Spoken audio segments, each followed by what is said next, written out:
All right, thank you. Welcome, everybody. Tonight is the 16th of June. Welcome to the SBAC meeting. First order of business is approval of minutes. If there are no objections. All right, thank you. All in favor? Opposed? Thank you. That passes. With that, Lisa, where we are in the process? Absolutely. All right. Here is the agenda for those that have not seen it prior. But I'm going to jump into where we are in the process. All right. This is the chart that we've seen to date. We are at the evening to where a supported option is determined. And then we will put all that information together and get that over to the school board for their consideration next week.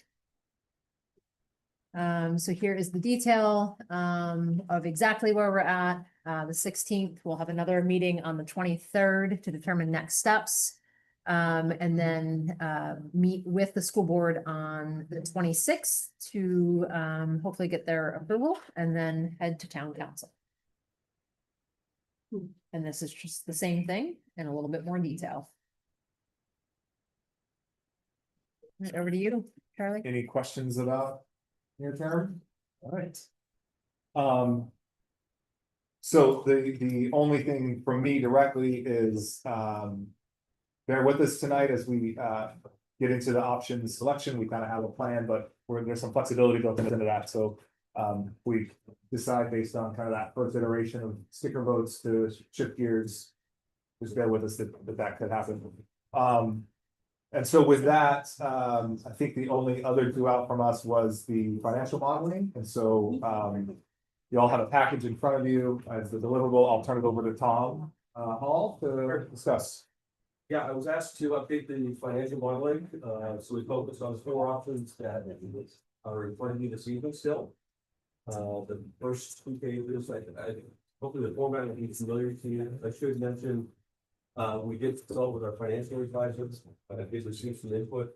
He recommended anywhere between 3.5 and 3.75. Very conservative, and ran these models at 3.75. So that's a change from before, but the format should be familiar to you. I've used a symbol in the past. Essentially, these report out year over year the estimated tax impact of the various options. They also break it out into 10-year increments. We'll look at that way, and they do provide an overall average for annual tax increase relative to the capital cost. As you're aware, there are 3 options that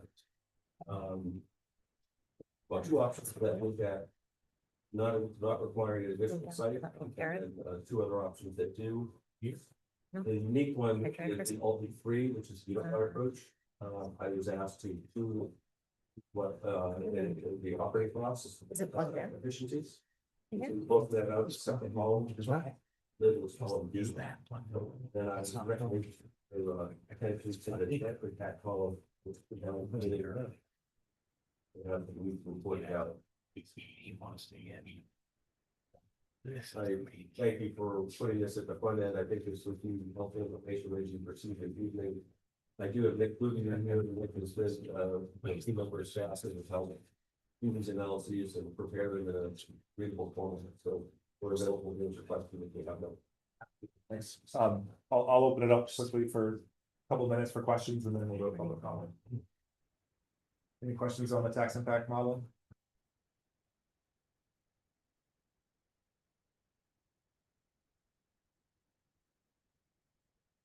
Once, twice. All right. Oh, I should mention, the other aspect was to do a model, what would the capital cost be to have the old year go above $400 a year? And that's just about $80 million. Next week is it's not rough. Say that number again. 80 million. And again, that would be to have no year in the 30 years be above 400. Certainly 7 years would be far below that, but that's the task given. Thank you. Are we good? Are we live? We're almost. We had to switch the owl got on top. Okay, as we somewhat. We should be good now. all right, It's been recorded, so. okay, so. I'm gonna hold just to make sure before we go to public comment that those online can hear, so. Oh, are we ready? We're good to go? Okay. All right, then. Open it up to public comments. Yes, ma'am. On the back. Yeah, can we just come towards the table where the mic is, please? Sorry. It's here, but I think they'll get you if you just come up This towards the table. Here's. Yeah, you're fine right there. Generally right there. Okay. Yeah. We need to put an X on. All right, hi everyone, some of you know me, Louise Secredell from Phase One. Really, I've been following the work that you've been doing and really appreciative of all the details and communications and care. So thank you for your time and effort. And I'll just add a quick note. It looks like there's more details and cost information for you to go through, but just based on what's been communicated to the public, it feels like there's still some unknowns. And so hard to make an informed decision maybe with some unknowns. And was wondering too, if there's a possibility of dividing up the project so that it's middle school and primary care, primary school, sorry. So that it's just more intuitive when you're talking about costs and what you're talking about, and then maybe if that is divided up at the referendum, might be more likely that something will pass. As I would love to see it pass, because personally, from the data that I've seen, I don't think there's enough public support for consolidated options. But maybe dividing it up at the referendum, a way to make something happen. So, thank you. Thank you. Any other public comments?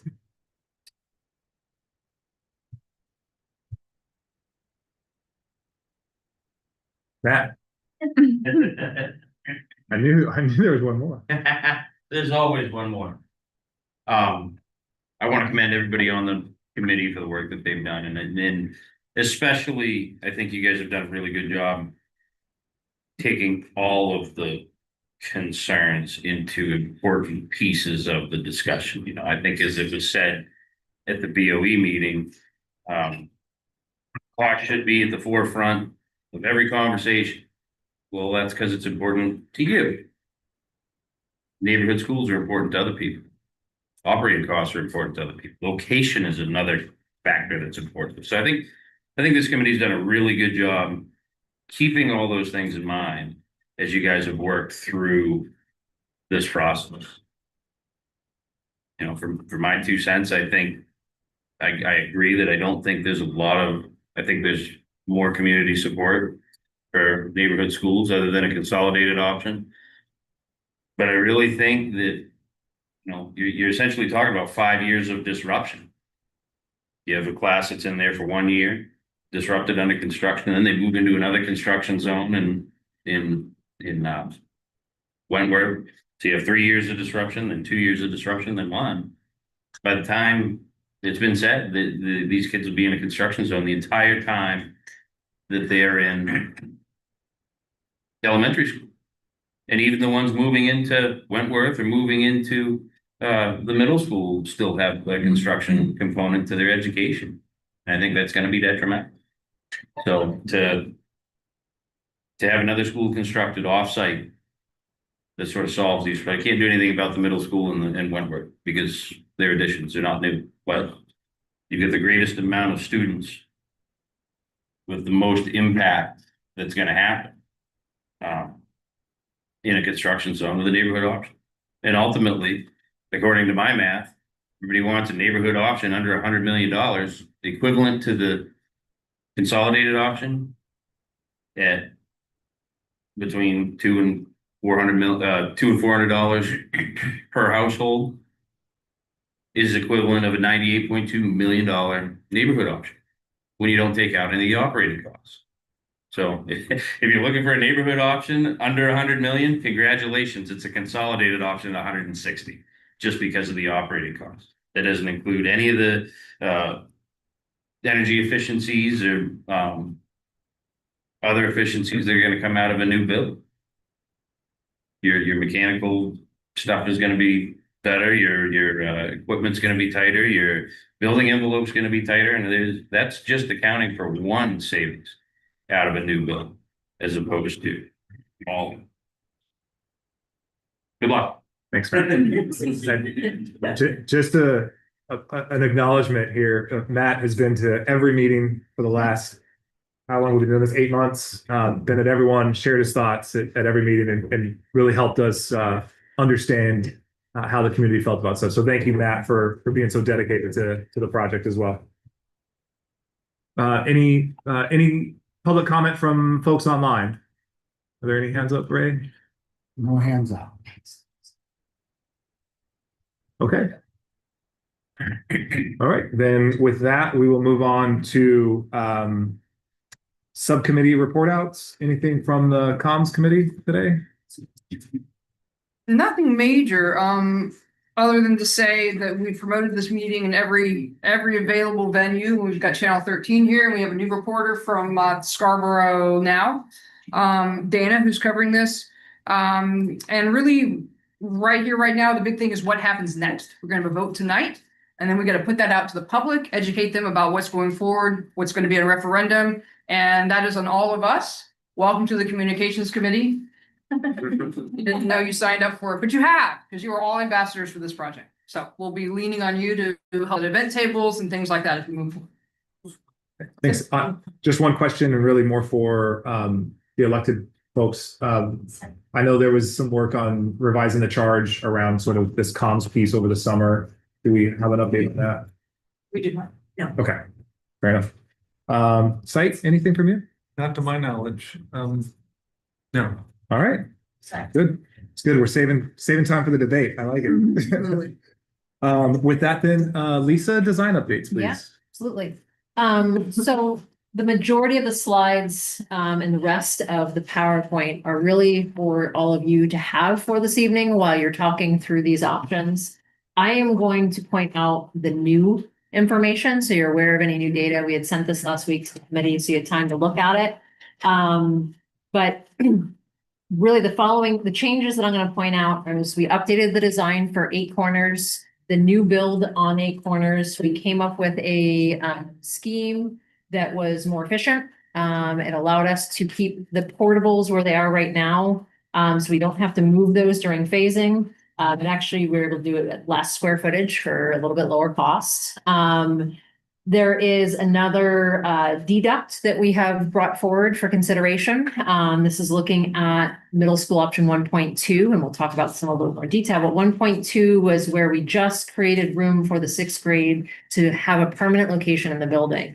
In that option, there was a PE classroom and 3 music rooms because music was displaced with the cafeteria. This additional deduct pretty much just puts that PE classroom into option 1 instead of option 1.2. And it also takes one of the music rooms. It was, we had 3 at 1,600. We really need 2 at 1,600, 1 at 800. So reduce that square footage. So it was able to lower the cost of option 1.2 by a dollar amount that we'll go over. We also looked at parking at the K2. There's a lot of questions asked about that. We got staffing counts when the buildings are fully loaded in the designs, how many staff there are, and we looked at how many parking spaces we had, and then how many visitors. Just for context, the main DOE guidelines indicate that you have 1 parking space per teacher plus 15 visitors. That's usually what you're designing for. So we'll talk about where each of those designs are. It had been a while since we updated the benchmarking and dashboards, so those have been updated. We have updated the utility operating costs, and then we've also put in there estimated offsite costs, just so you can start to compare and contrast the differences between the sites. So I'm gonna skip over, not because it's not important, but this is again, just data for the committee to have as we're breaking into groups tonight to talk about the options. This is what they're gonna be using as the, criteria to, make their selection. This is a reflection on the most recent survey and what we heard from that. Community was not supportive of, any of the deferments. They were more flexible. Those who favored the K2 consolidation were more flexible in supporting the neighborhood schools, but support of those neighborhood schools declined when more cost data was presented. This is a table that we put together just to kind of highlight for everybody the scope in each of the options. So under ABA, there are 3 options being considered. And essentially it's 8 corners replaced on site 1, 8 corners replaced on 8 corners site, 8 corners add reno at the existing 8 corner site. And so if it has a green, coloring, that scope is included in that option. If it's a white cell, it is not. And then we put a disclaimer as to what was happening there. And then for option Alt V3, same thing. This is where the scope includes a new consolidated K3 school, and then the same scope to Wentworth in the middle school. In this option, all 3 of those schools and sites essentially turn to the town for consideration as to what you would do with those sites. Under the K2 neighborhood school options, or the 3 K2s as we refer to it, the major difference is in the 8 corners placed on site 1, the 8 corner site and school would be turned over to the town. And there'd be a new 8 corners on site 1. And 8 corners replaced on existing 8 corner site, there would be, the existing building would be replaced on the existing site. So it's a new 8 corners at 8 corners, and then 8 corners add reno on existing site. This is where we're adding and renovating that building on the existing site. So this is the option where there is no new school. So similar table to what you just saw, but now with the costs of the different pieces of the project under each of those options.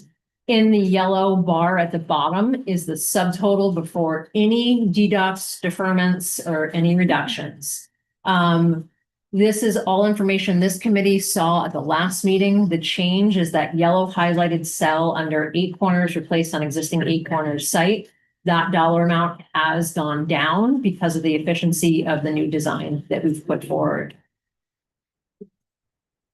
This is for conversation purposes as you break into your groups, and when the conversation about deducts comes up, we just took the information we've been hearing to date and tried to organize it based on what we heard.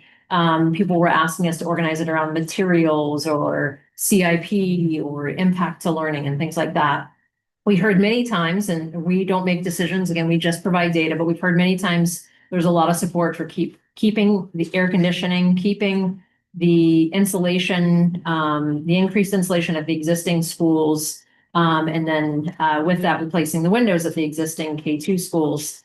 And so this list literally takes all of the deducts and CIP options and puts them together in a summary table and then subtotals it after each one. So you can see how that reduces the overall cost.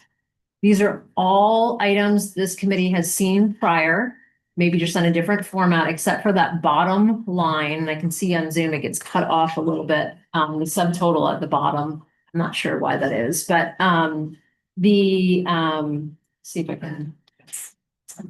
All right, it's on raise. So essentially the one at the bottom is where we're talked about moving some of the scope from 1.2 to 1, which ultimately would reduce option 1.2 in the middle school.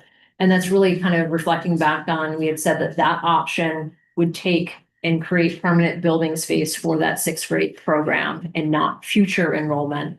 And so that actually reduces the overall, if you were to go to option 1.2 in the middle school, which is that 8.8 million in the 1, 2, 3, 4th line. And then you were to also accept the new deduct that we put forward, that made an additional $1.2 million that you could remove from the base, from a base option. So if there's questions about that, we can definitely address those as we go through. All right, ABA, the free variations. all the plans are the same except for Eight Corners. So something to keep in mind is it is this pretty much the same option for ABA and the three variations we're showing, except Eight Corners is the difference.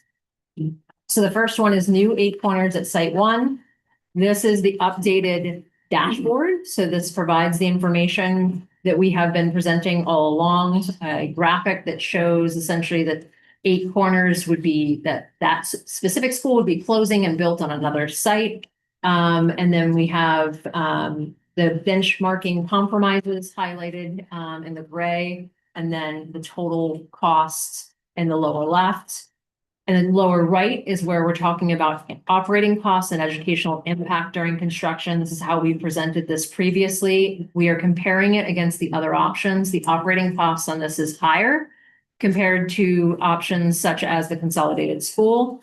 The educational impact during construction is higher compared to the consolidated option. However, we put in red text there, which again, for some reason we can't see it on this screen, but when we post this online afterwards, you'll see there's red text that says a new school at a new site impacts education less than the new K2 ad reno at Eight Corners or the new build at Eight Corners. And the reason that is we're essentially taking that new build off the site, and we're not having students on that site while we're building it. I'm not going to go through all of a sudden there's a delay. This is the benchmarking that's been updated for everybody's reference as we're going through this evening. And these are the tables this committee has seen previously with the detailed cost. Anything that is highlighted in yellow represents those changes that you've seen with moving some of the cost from 1.2 to 1 in middle school option. Again, I'm just going to focus on any changes, anything new. So ABA replace Eight Corners at existing Eight Corner site. This is where one of the big changes occurred in the design. I'll flip over to that floor plan. This is what it was previously. This is a new K2, two-story. This is essentially how it looked on the site. That dashed line on the left-hand side was the existing building. The two peach colors were the new in two different phases. Essentially, that meant that phase 1 was being built right on top of those existing portables. So we said, well, what if we approach this similar to the ad reno that we were doing, and we build the addition on the left-hand side, which is that gray area, keep the existing school operational and the portables operational while that is occurring. So essentially, this is what the site plan would look like during that time. And then as we move to, when we're done with phase 1, we can move the students from the school to phase 1. We can remove the existing school and build phase 2. And ultimately it look like this on site. And so this is what it would look like in the first phase. So on the left-hand side is the new build. That gray center area is a courtyard that you're seeing right now. On the right-hand side is the existing school. And this is done a lot in school construction on sites that you are rebuilding or renovating, expanding schools. So what we do is we build enough space on the left-hand side to accommodate all the students that are in the existing school. They move over. Once they move over, we take down the existing school. This is just the second story of phase 1. And then we build on the right-hand side, which is the rest of the school. So this option, we think about where a temporary admin would be so that we have a secure entrance during phase 1 when the students are on the left-hand side of the school. But then you can see when we are all said and done, the main entrance is now on the right-hand side with great visibility of traffic coming in and out of the site, as well as the parking area. And it's laid out to where your, we'll call them core spaces. So your gym, your cafeteria, your library, art, music are all at the front of the school away from the classrooms so that we can secure the classroom area from those public spaces. So that is the major change since the last time we met. This is the ad reno at the existing site. So similar data in here. Nothing really too new in this scheme other than the updated cost for that middle school option. And then Blue Point, this is just so you have the data. Nothing has changed here for the ad renos at Blue Point. Pleasant Hill, we have seen this at the last meeting. This reflects the recent modifications to the Pleasant Hill What you'll see, I've skipped over this inadvertently, in the bottom left-hand corner is the number of parking spaces. So here we have 71 spaces on the design. There are 49 staff projected. So that would give us 22 visitors. It's a little bit more than what we typically would plan for, but it's never a bad thing to have more visitor spaces.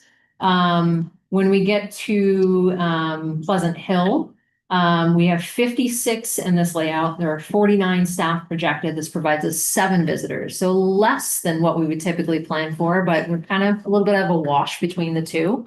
And then the 8 corners, I didn't mean to skip over that. I'll hop back to that real quick, just so you can see where that data is. In the lower left corner, it's 96 parking spaces. There are 83 staff projected. That gives us 13 visitors. So we're right in the ballpark of what we would be trying to target for staff and visitor parking. Consolidated K2 school at Site 1. There is an update on this, similar data to what you have seen in the past on the consolidated. This is the updated dashboard. This is the updated benchmarking, and then cost as well. The only change here you see again is in the middle school. This is the current plan for that. And then Wentworth and middle school options apply to all the options. So this is what this committee is familiar with for these options. This is the small addition to Wentworth. It's essentially 3 additional classrooms. And then the middle school, there are 2 options. There's a 2-story option that provides space in the building for the current 6th grade and their associated programs, plus the projected enrollment for this school. This is a floor plan, and the red boxes are the additions. That's the 2nd story of that addition. So if you think about it from 6th grade, maybe on the 1st floor, the additional enrollment on the 2nd floor, kind of a simple way of looking at it. And then this is the option 1.2. This is a 1-story addition. This is intended to provide the classrooms for the 6th grade and the music program that moves because we've expanded the cafeteria. Essentially, in that new deduct we introduced, it moves this PE classroom to option 1, and it reduces this music area here to 800 square feet. So those are the reductions that are proposed in that new line item. If I could, Yeah. so is it now 10.2? Is the savings or if difference you- between yeah. 1.2 and 1? Let me go back to that table just so I can make sure I'm saying the right numbers, Tom, and I apologize. Don't look at the screen so nobody gets ill. Just out of the 8.8, 1.2 million you brought forward, see the. Yeah, so 8.8 and 1.2, so now you're at 10. Well, that's. 10 million for going with the 1.2 over the 1. Sure. So I'm just gonna scoot down to the bottom here, just so folks can see what else is in their slide deck for this evening. I don't know.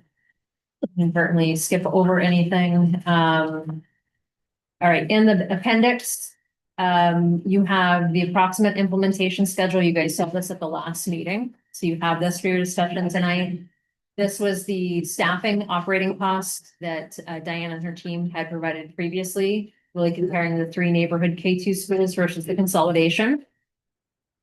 This is the updated operating costs from utilities. And so essentially we have created the options and their overall costs per year. This is using an escalator to get us to 2029, and this is assuming the full build out.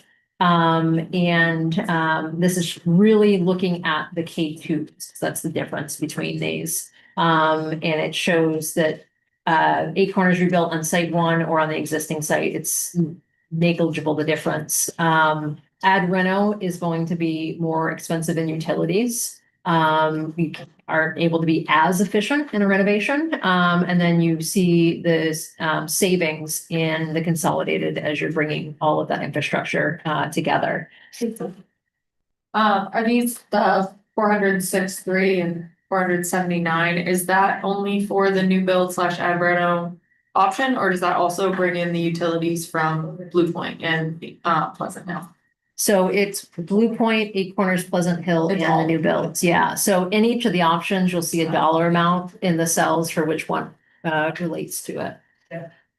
And then on the next slide, there's, yeah, not a problem. On the next slide is the detail. So this is what our engineers put together that fed into that table. If people have questions on what was and was not included.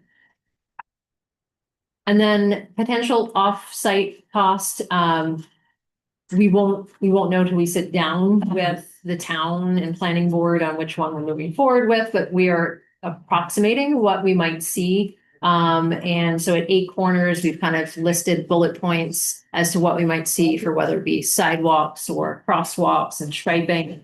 Same at Pleasant Hill, pedestrian beacons perhaps. And again, these are all just estimations. We aren't projecting any offsite at Blue Point. At site one is where you see where the number jumps. That is because essentially that would require different signals and things like that.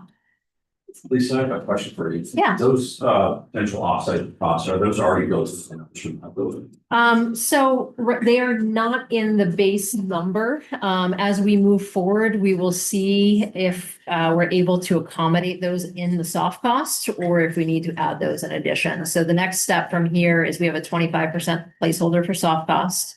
And once you make a decision on which option you're moving forward with, we will then say, okay, we're going to detail that out. And if we're below that 25%, we can fold some of that in. If not, it will be in addition to that.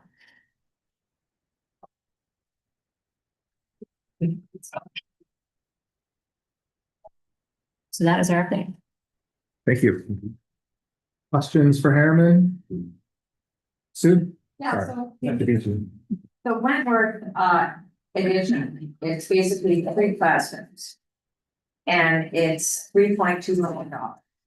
So it's a lot of money for 3 classrooms. And could you maybe address like what more is going on in that? Yeah, so there's 3 classrooms that are being added. Any of the associated circulation restrooms that need to go with that.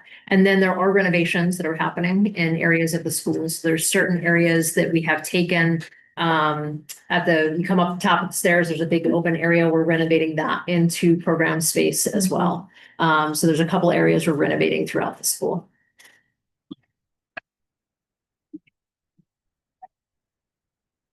It seems like a lot of money to gain a little bit of space. And I'd like the committee to at least talk about eliminating that as a cost saving. Sure. So I would also just point out, and I think, we may have mentioned this in a previous meeting, that the original addition at Wentworth was cost out at $10 million because that was the number of classrooms that would be needed if we were going to maintain our current class ratios, and which is 22 as a high number. And in order to try to reduce costs, we increased that class size to 24 students when the building is fully loaded. So I just want to make sure that folks get that. I do also have some concerns about the survey. The biggest clear cut thing out of it was no difference, please. So I do have concerns when we know there's an issue down, close down the line, these kids already exist, that we then say, we're gonna push. When we've heard pretty loudly from the community, not. No, I appreciate that, and but if we are looking at how do we get the cost down so this referendum will pass?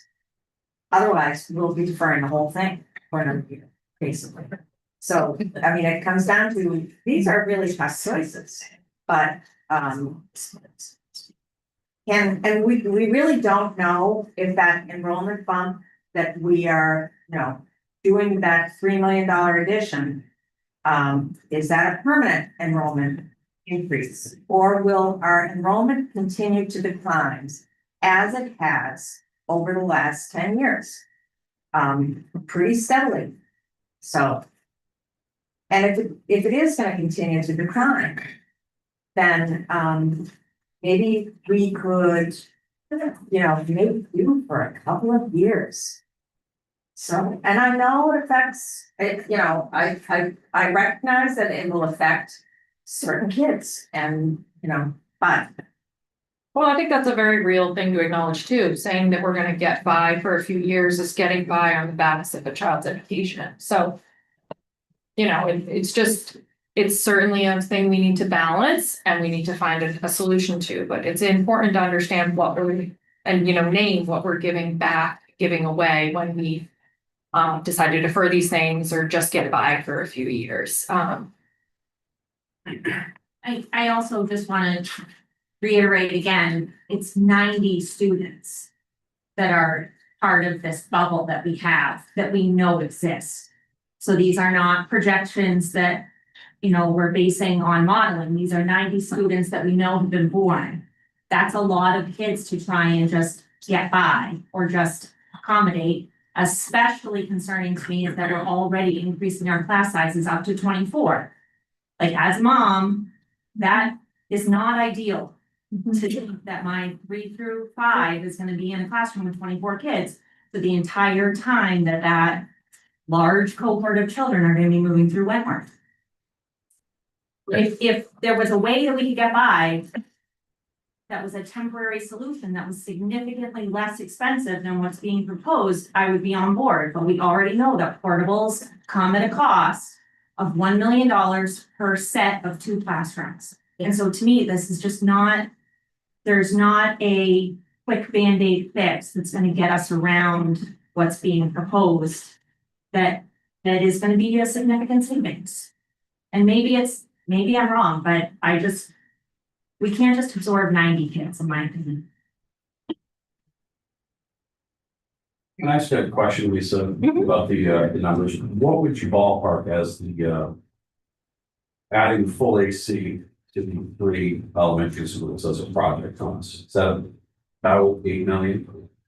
I'd have to go back and look, but I can do that while you guys are talking. We had it listed out for Point and Pleasant Hill, and it was about 4.5 ish based on one of the slides, and I apologize. Yeah, let me take a I have look. the slide number, but if you could just give us a ballpark at some point, the Yep, aggregate cost for the. the aggregate cost for the 3 K2s. Yep. I'll get that to you here in a couple minutes. Where? Lisa, I don't know if we either covered this or maybe we don't know, but people are talking about kind of the impact of the education piece for the construction. Do you have an opinion if there's a discernible difference for the 8 corners, new school versus 8 corners, addition and renovation? If there's a lesser or greater impact of one of those versions than the other? Yeah. We're approaching them in similar ways. I would say, when you're building the first phase, it's a similar impact. You're on construction to one side of the site. Where you run the risk in renovation is you run into unknowns. And so that may impact the construction schedule to where all of a sudden we think we've planned to do something completely over a summer, but we run into an unknown that actually pushes it further. That may have a greater impact. When we're doing the option to where we're literally building one half, moving all the kids over and then rebuilding that second half, we're not planning to try to get certain work done during times that the students won't be there. So it's that would be the major difference. But yeah, anytime when you're doing renovation, there's the risk of them. Okay, thanks.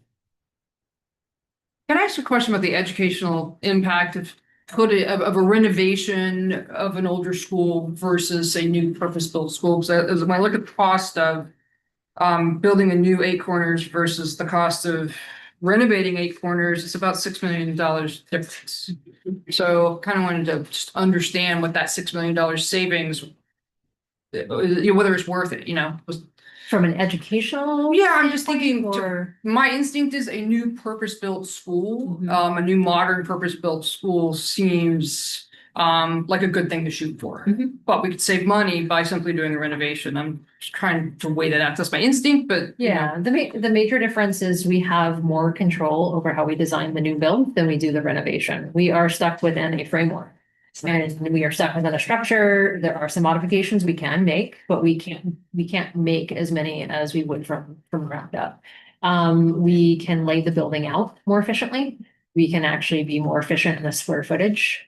You saw the utility costs were gonna be more efficient. Yep. So from that standpoint, we were more efficient. We can appropriately size the spaces. We can give the, different places the amount of daylight or storage or things like that that they need. That's probably the major difference between the two. When you're talking about, the other thing to think about with new build versus renovation expansion is if you replace a school, let's say you have taken that school and you said, okay, all this is new. And there's, reset the clock. So you've reset the clock on that school. So it will be so many years to have to do certain things at that school. Versus if you were to renovate, you have reset the clock on some things, but not all things. And if you were to renovate all three at the same time, you've pretty much said, okay, well, now we're pretty much having to do all three. They're all going to come to the same timeline for replacement together. And that could be a significant deadline. Great, thank you. I'm trying to understand the flow of the school when rebuilding as any sort of rebuild within the Eight Corners site right now. Where we're talking about closing half the school, and kind of moving the kids between the two. When we move into phase 2 and we've got the new portion open and we're closing that second portion or the next phase to be rebuilt. Do we have, this may be a combo question, but between the district and you, but do we have enough room in that new build to house all of what we need, or are we displacing kids more? Because I know Eight Corners houses one of our functional life skills programs. It, houses quite a bit of things. I just can't figure out how we're gonna fit an entire school into half of the school and not have to displace more people into either Eight Corners or Pleasant Hill. So the thing to think about is before the bump is happening in enrollment. And so essentially what we've done is taken the same number of spaces and built them then 2 stories over on the left-hand side of the site. And so, we counted out how many spaces. It's going to take a level of back and forth with the district and the administration to figure out who goes where, those things. But we're already accommodating and accounting for, some of the special education spaces in that new build, that those students could be there. But remember, the bump will not have fully been realized at this time. And so we're building the 2-story classroom and the cafeteria and a temporary admin. So you have all of that right now. So you would still continue to share cafeteria gym for that first year. But then when the second side is built, you have your gym, your admin, more special ed. You have, your art, your music, specific art, music, library, things like that, to where they're in more of a classroom space in the phase 1. Okay, thank you. Jim? Please, slide 69. You've got replacing Eight Corners on site 1 at 62,000 square feet. Replacing Eight Corners on the Eight Corner site at 61,000 square feet. Then the addition rental, it jumps up to 71,000 square feet. All right, hold on. Why such a big jump in that number? Yeah, let me just get to where you're at, Jen, so I can make What sure. one is that, Jim, you said? 69. Because I'm looking at 69 and I'm it is seeing middle a school. map of the middle school. Yeah, It's the slide that has square footage for the different options. Estimated total K2 building square footage is the heading. I think this is part of the packet, which I know. okay, It was another one. let me get down there. So this is essentially the combination of utilities and square footage, this slide right here. So.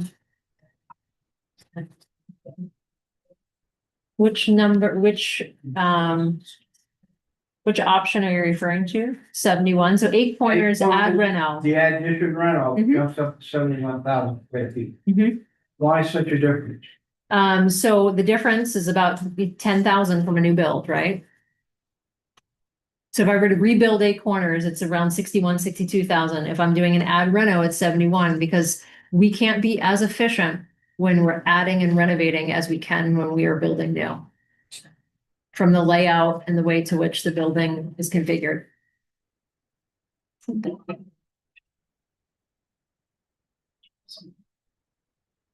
Any other questions for Harriman? Okay. Thanks, Lisa. Yes. With that, then, we will move on to our option selection, agenda item. So the way we'll do this is first we will count off and break up into small groups, have some small group discussion about kind of, how you're feeling, questions, things like that about the options. We'll come back together, and run the sticker votes, and then we'll reconvene. The one thing I will ask, so 2 key items. There is a planning board meeting next door, so please be aware of that, as far as volume goes. 2, please assign a note taker, for your group. Focus not just on sort of like, oh, we think this, but also what were the key kind of compelling arguments to drive that, so that the broader group can benefit from hearing that when we come back together, of kind of why, for any option, what were sort of the compelling arguments for those options. And then we'll come back together and discuss. Would it help if I put the decision matrix kind of back up here? Yeah. So Charlie, just to clarify, so is the intention in this first exercise to come down to one project, or to say, is there a project that should fall off? Yeah, And so what are you thinking in terms of that? initially to see what projects kind of float to the bottom, if you will. And so we'll have, everyone will get 2 stickers to kind of pick your first 2 choices. From that, hopefully we can at least identify some, kind of some outliers that maybe we can eliminate from our initial, and make it a little bit easier when we get down to actually, voting on motions. And I will say, when we all come back together, we will have posted a drawing of each of the 4 options and a sticky note next to it, so people can do, sticker voting and things like that. So I think I'm gonna make a bit of a lateral here. So because we've got a couple of members that are online, so we'll keep one group right here where those online members can participate. So any issues? You guys see any issues with that? So we'll do that. So I'm hearing. yeah, they might. So, but we'll try to keep them engaged. So otherwise we'll kind of disperse around the I building. could bring one of the groups to my conference room, I guess that was 15 or so. Okay. That's easier, so I think it's good, how they do. Yeah. Yeah. Yeah. Get some outside Parking lot. Yeah. So we'll do Outside group. we'll do How many groups? we'll do do you four want? groups, so we'll count off. Fred, can we start with you over there? Yeah, 1, 2, 3, 4. 1, 2. 3. 4. 2. 3, 4, 1. 2, 3, 4, 1. 2. 3. 4. Thanks. So we'll disperse. We'll keep, I guess. I'll put the video back up so that people can see Okay. the room.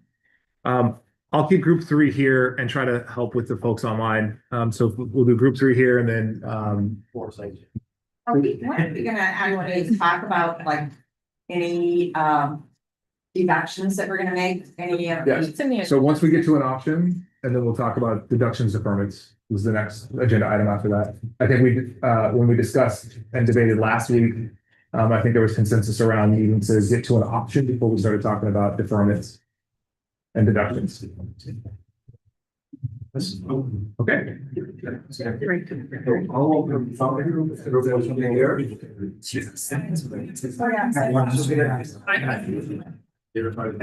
I passed it. I know, I bet. Yeah, I think I could send the deck to you. Let me just. Yeah, hey, Charlie. Next day. Hey, Charlie, Diane. And I sent a copy of that to Dana, she's writing for Scarborough now, she's really straight here. And she's just trying to collect numbers, right? I mean, it's public now, so you're right, right? It's right here. I'm trying to do a while we're sitting there. All right, I'm gonna start. Chris, two. I'm sitting here. Who's right here? Yeah. Oh, you anyway, yep. James, Paul, can you guys hear us? Okay. Yep, I got you guys. Yeah. Threes, I was going to say threes.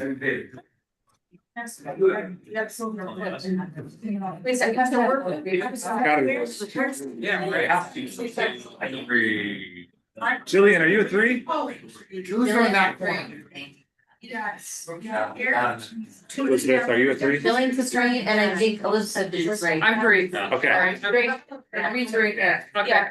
I was gonna, Right there. I don't know how we wanna start luxury or not. I don't think, I mean, they're gonna be on that house, it doesn't really matter. I have a printout of the packet there. I think I'll just open it up to. Yeah, you want to come right over there? Probably easier. Here, yeah.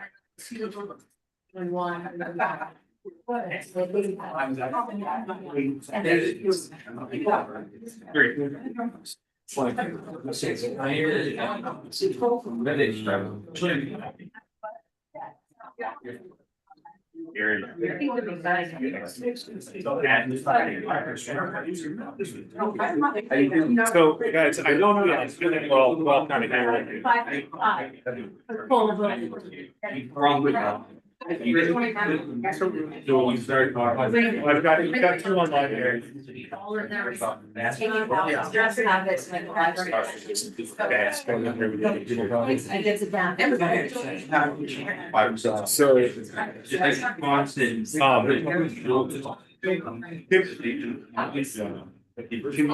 guys hear, okay, or is there too much background noise? Just a good bit of background. Yeah. I'll just open it up just for the sake of discussion, so where I sit, I'll just, I'm sharing like. I'm a little undecided, right, between what I think is the right solution long term for the town, taxpayers and the kids versus what I think is gonna pass. And I think that unfortunately the thing that seems to be the most compelling with the voters is the project cost, regardless of, yeah, we saw some indications in the survey that operating costs might level that support out. And even though the data that's in front of us today tells us that the most fiscally responsible solution was the consolidated school, I think what we heard from the education department is the most academically responsible option in the consolidated school on site one. I struggle to see that would be across the referendum, and keep asking, so I'm struggling here. Yeah, I basically agree. I mean, I think it's the smartest way to spend our money, and yet I don't think the government unless, I mean, look at this way, if you put $146 million project referendum, you round up to 150, right? And I can write the opposition campaign for you. I mean, it's just so frustrating, but that's not what we can't believe, right? That's there, that's the history, that's what we're doing. So I think the most realistic option, but is one of the neighborhood school options. And I would been for the rebuild, because it makes, I feel like it's the best area of those, right? But Would that be the rebuild? yeah, I think so, yeah, because I just. We barely have support at $132 million. And I would assume that the survey takers means slightly more informed and probably slightly more thoughtful about. So I think that's what we're at that scenario. I'm just like. Oh, yeah. Are you? Will be, I guess, I just remembered when you. I know. I am with your. Like, again, I think we're going to.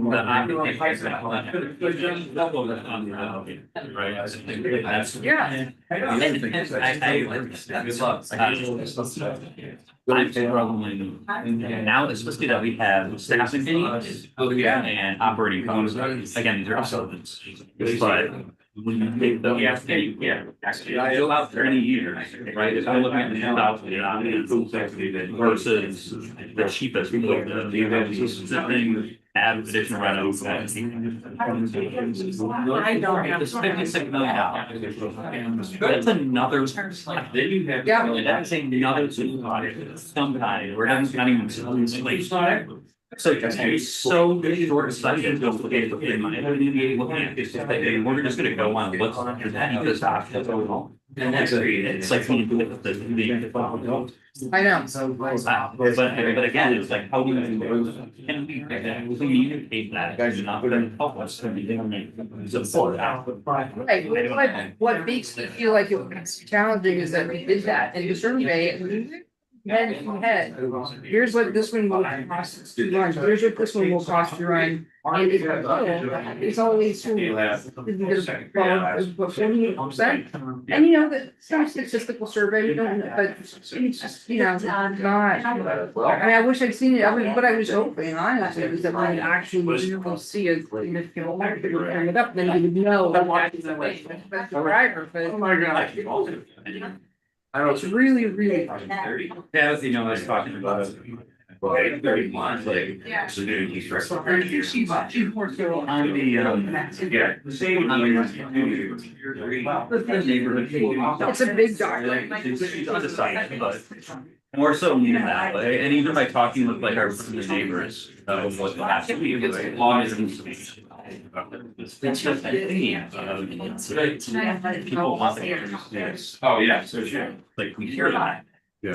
These are just, but they also, like, I just, the analogy that we're talking about, that buy one, right?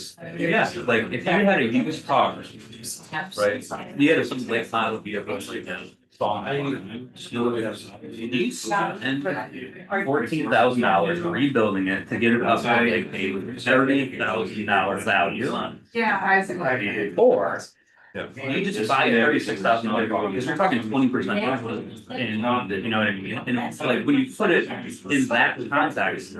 It's crazy. It's crazy. And I don't, I mean, I don't know. and I wanna make sure that Paul and James have a chance to talk to you about, on that same kind of vein, like. We talk in terms of value, right, as I brought up last week, you know, the difference in that $15 to $20 million, the value you're getting for that. It's so much more than the loss, you know, that you say, like, so. It's not the same. All that to be said, like, I don't know that we can overcome it. You know, I think we're gonna go with an option at that price point. There you did it. We've got to have a really real discussion and a strategic plan for how we communicate it and get voter support. And I'm not sure. You know, actually, the last referendum, you know, I'm not sure that we can overcome that. That's kind of my fear, so. James or Paul, love to hear you guys. I don't know. I don't have this inner turmoil that I think you guys have. The referendum failed 35-65. The statistical valid survey asked, you know, would you support neighborhood schools even if it was the most expensive option? And it was like 50%. First survey we did, people wanted neighborhood schools. Second survey, when it was 130 million, when it was mostly people with kids, when they said it's going to cost 2.6 million more, which is probably only just at peak, you know, it's not the whole time, they still only got to 48%. I don't think it's going to pass. Actually, it's pretty close. There's no evidence it's going to pass if you do go consolidated.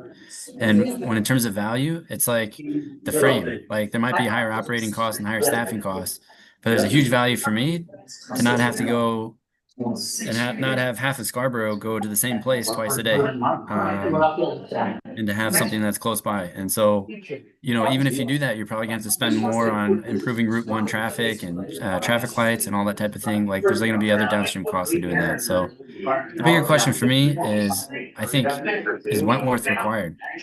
Part of that 890 is the people that are born. But actually, a big part of it is putting that 38% escalator on people that were expecting to come in to Scarborough every year on top of our bubble. And then we did a 3% on top of that. And I played around with Jenna's model a little bit. I think it can get down to 800 at peak. And so I don't know. I don't know if we absolutely need to do that Wentworth, and that's 3 million we could save. But those are my two. That's basically only my only question here.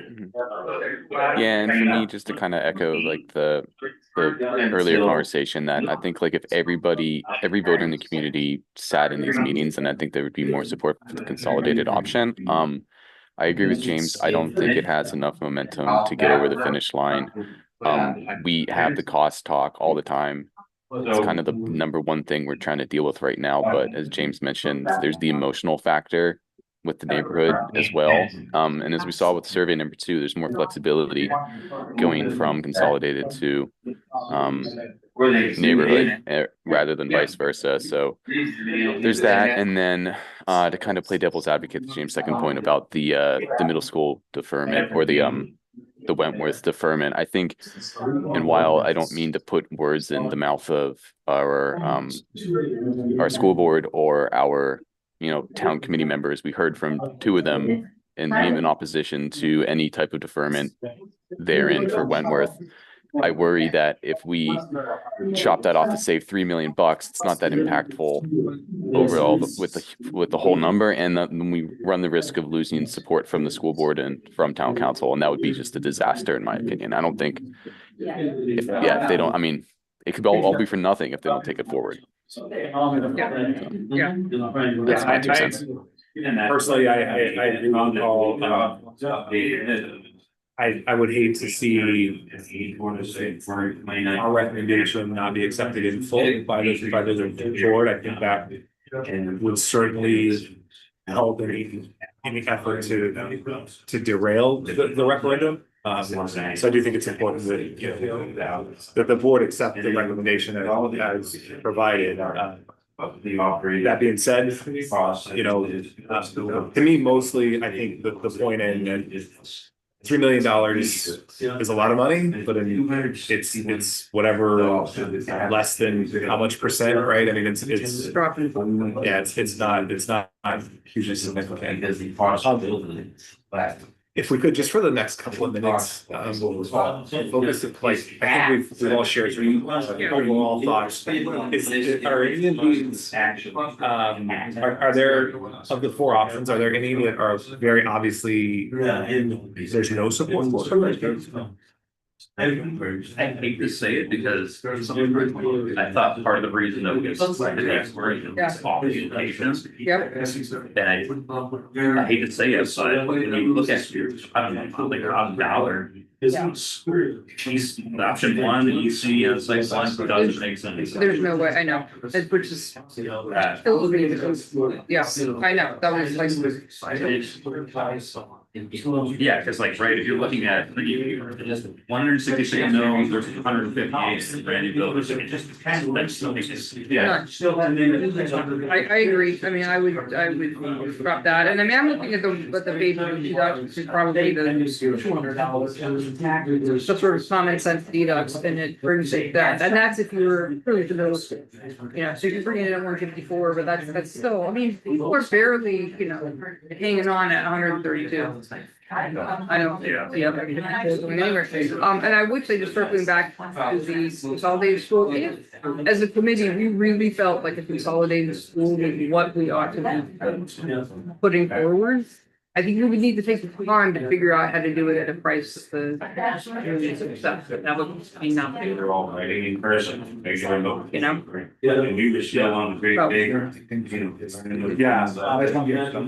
Yeah, let's go 5 more minutes. Yeah, so 7. But yeah, I would be comfortable dropping EC on site 1 because I don't see any way. I'd support that as well. Yeah, same. Yes. Yeah, that's one difference. They're creating. Yeah,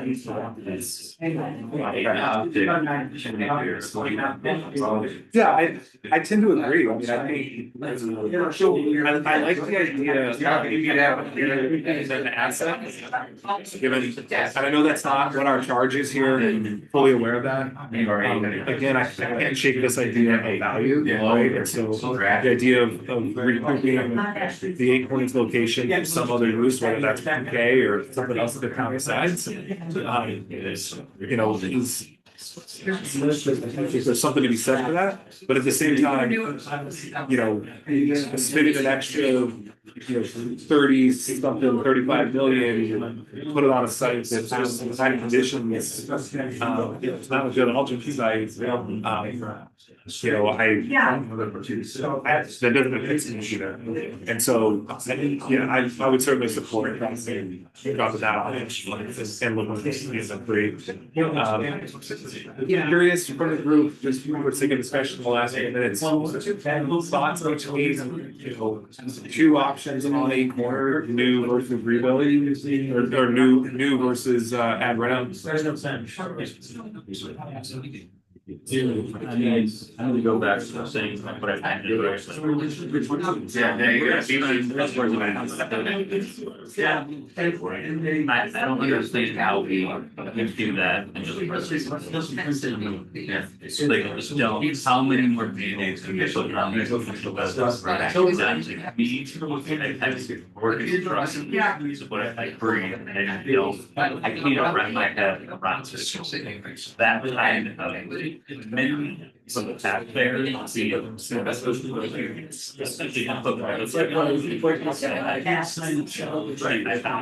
I would personally. I would buy it.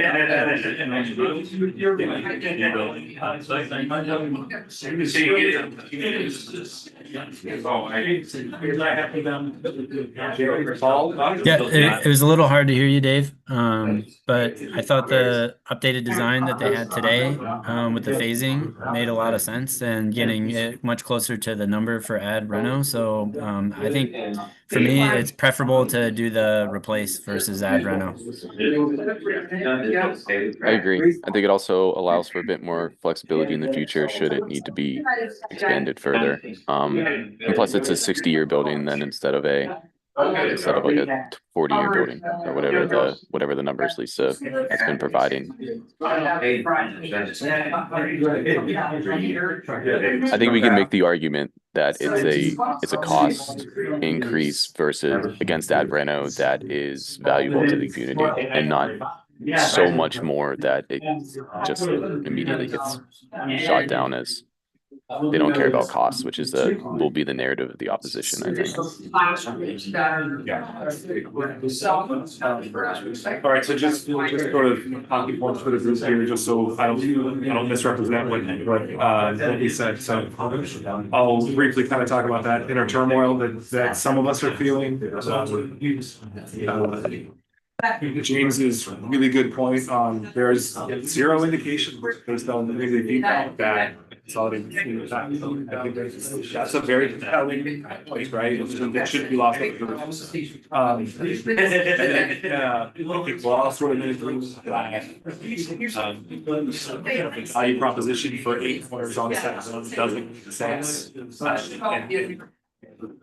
No reason to pursue that option, and then between the two options, the 8 corners, we all kind of agree that if you're going to do it on the site, let's do it right. You're building experience. The value of that $6 million difference is worth getting a private school versus dealing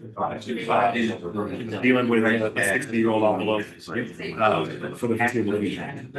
Capture everything right? Is there anything you guys want to add to that?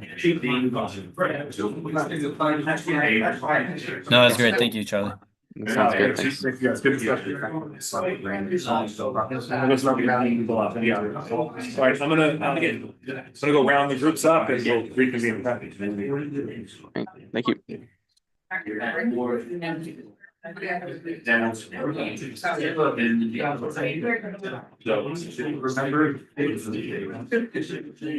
I didn't even know that.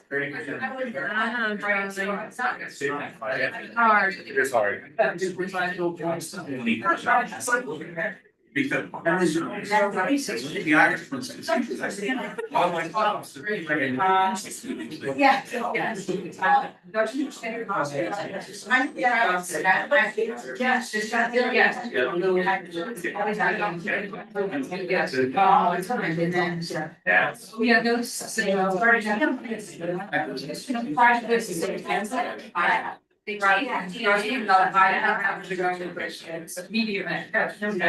You guys, you need to solve this problem over there? Yes.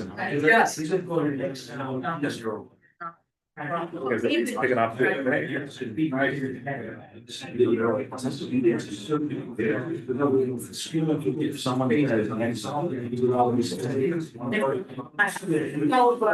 I feel scratching my legs where I have a massive burn. No, I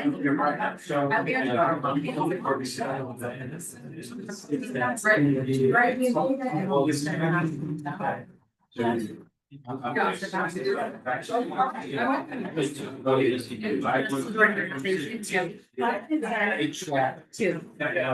like the seltzer, yes, they're top tier.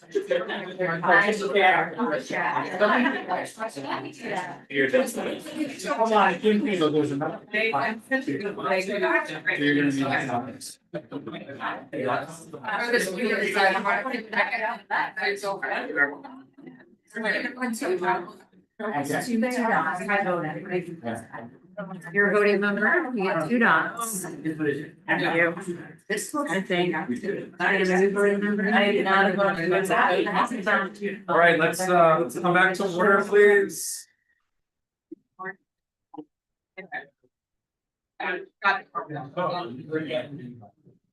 So imagine. Yes. Apologies. No big. Thank you. So,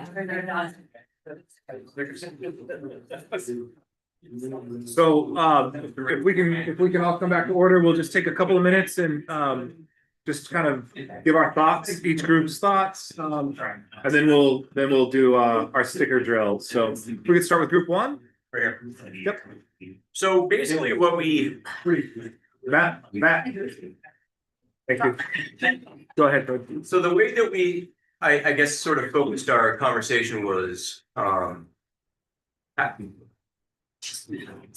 what basically the presentation to voters would be like, in a comparative sense. Consolidated versus one of the renovation options or neighborhood options. And we, the end result of our conversation was really, all right, what does a split question or 2-question option look like for both options? So we spent more of our time talking about the consolidated option. Because we had, as a group, as a larger group, I don't believe we really talked about how we would actually design a 2-question referendum for the consolidated. So what we basically came up with, and folks, I'm going to not say the numbers because I didn't get good notes on the numbers, but basically what we kind of came up with was do the K2 consolidated school and also say the Wentworth as a concept. And then the second question might be the middle school option. Would you, sorry, Fred, the entire middle school or middle school 1 versus 1.2? Well, that's what we didn't have a conclusion on that. We kind of we ran out of time, but the thing that we really, I think, struggled with was, okay, well, if you're gonna, does this committee really even want the 1.2? Is that what you want? Because I mean, that's ultimately the only thing you're gonna get. Versus on the other side, the neighborhood option. And again, we didn't really come to a conclusion on whether or not we renovate or completely rebuild, but we're just kind of comparing the 2 different possible referendum options. So then we said, all right, so the original question is going to be 8 corners, whatever, plus Wentworth plus 1.2. And then that second question ends up being the full middle school option. So unfortunately, what you get in a comparative situation is the option to go to a full middle school proposal at, with that 40 million. And then we were unsure as to whether or not we should go for that 1.2 or the full middle school under the consolidated two question offer. Am I making sense? Yeah. Okay, so that's basically the conclusion of our discussion. Thanks. Any questions or comments for group one? Thanks, Fred. Group two? Alrighty, well, we thought we were talking options and not deducts or whatever, so we. After flailing a bit, we focused on the options. We also started talking about splitting the question, and we decided that we were supposed to be talking about options, so we thought we'd come to those things later. So we're mostly talking about options. I think our group generally preferred the consolidated option, but was very concerned whether it had any potential to pass. Larry pointed out that you really need to look at the net tax impact to try to sell it, if that is the selection, rather than the bond price, because the net, you have a $200 a year tax savings essentially from the beginning. But one of our group members said that virtually all retirees are not concerned about the long-term. And I'm a retiree, so I'm not in that camp, but are most concerned, they're not concerned about the long-term tax impact because they're not going to be here for a long term. I mean, the operating cost benefit isn't of as much interest as the bond price. I think the favorability of the consolidated school is based on new bills, based on the educator's preference for its consolidated. However, those who support the consolidated option in the public are also more likely to support the neighborhood schools than vice versa. So we came, I think I'm fairly summarizing the net opinion that while we might think that the consolidated option is best, we're concerned that we would have no worth to go there. Yeah. Thanks. Questions? I don't have a question. Can I add on something that group one talked about? Because we did talk about the tax impact too. And so, we took a look at those first 5 years and, in that third year, that's a pretty substantial number. And so there were two things. Number one, these are based on a 3% increase to the mill rate flat year over year, which is typically the council goal. We didn't set that as a goal this year, but that is baked into these projections. And so there are things that a future council could do to mitigate some of these numbers.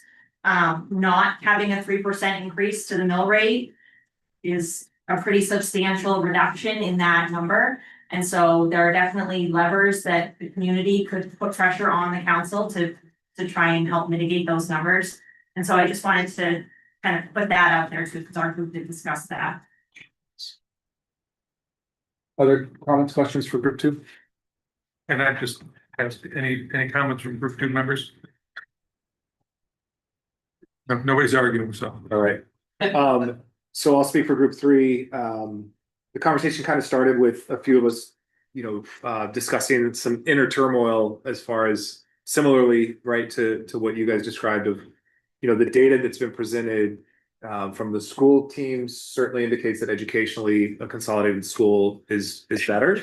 As we look at the total tax impact, the most fiscally responsible option seems to be the consolidated option. And yet James pointed out very clearly, right, that if you look at the community feedback, there is zero evidence that a consolidated option will pass a referendum. And that that was pretty compelling, right? I mean, if you look at all three surveys to include, you know, even when you looked at operating costs, the neighborhood schools still had more support, albeit not as much, but still more. And so, you know, so that certainly hit home, I think, with us. To similar point as group two of, while all the data suggests one thing, how the voters, you know, the goal is to get something to pass, then we might have to go with a neighborhood option. And then, so we started to kind of look at like, okay, within those neighborhood options, how do we feel about them collectively as a group? I think all of us sort of felt that the value proposition of doing a new build on site one didn't make sense. And so we narrowed in on, you know, add reno on 8 Corners versus new build on 8 Corners. And as we talked it through, sort of that $6 million delta seemed like, again, speaking from a value perspective, that was worth it to just get a new school for $6 million rather than continue to renovate, you know, and have this 60-year-old core building that you're dealing with down the road. So it at least resets the clock at one of the 3 primaries.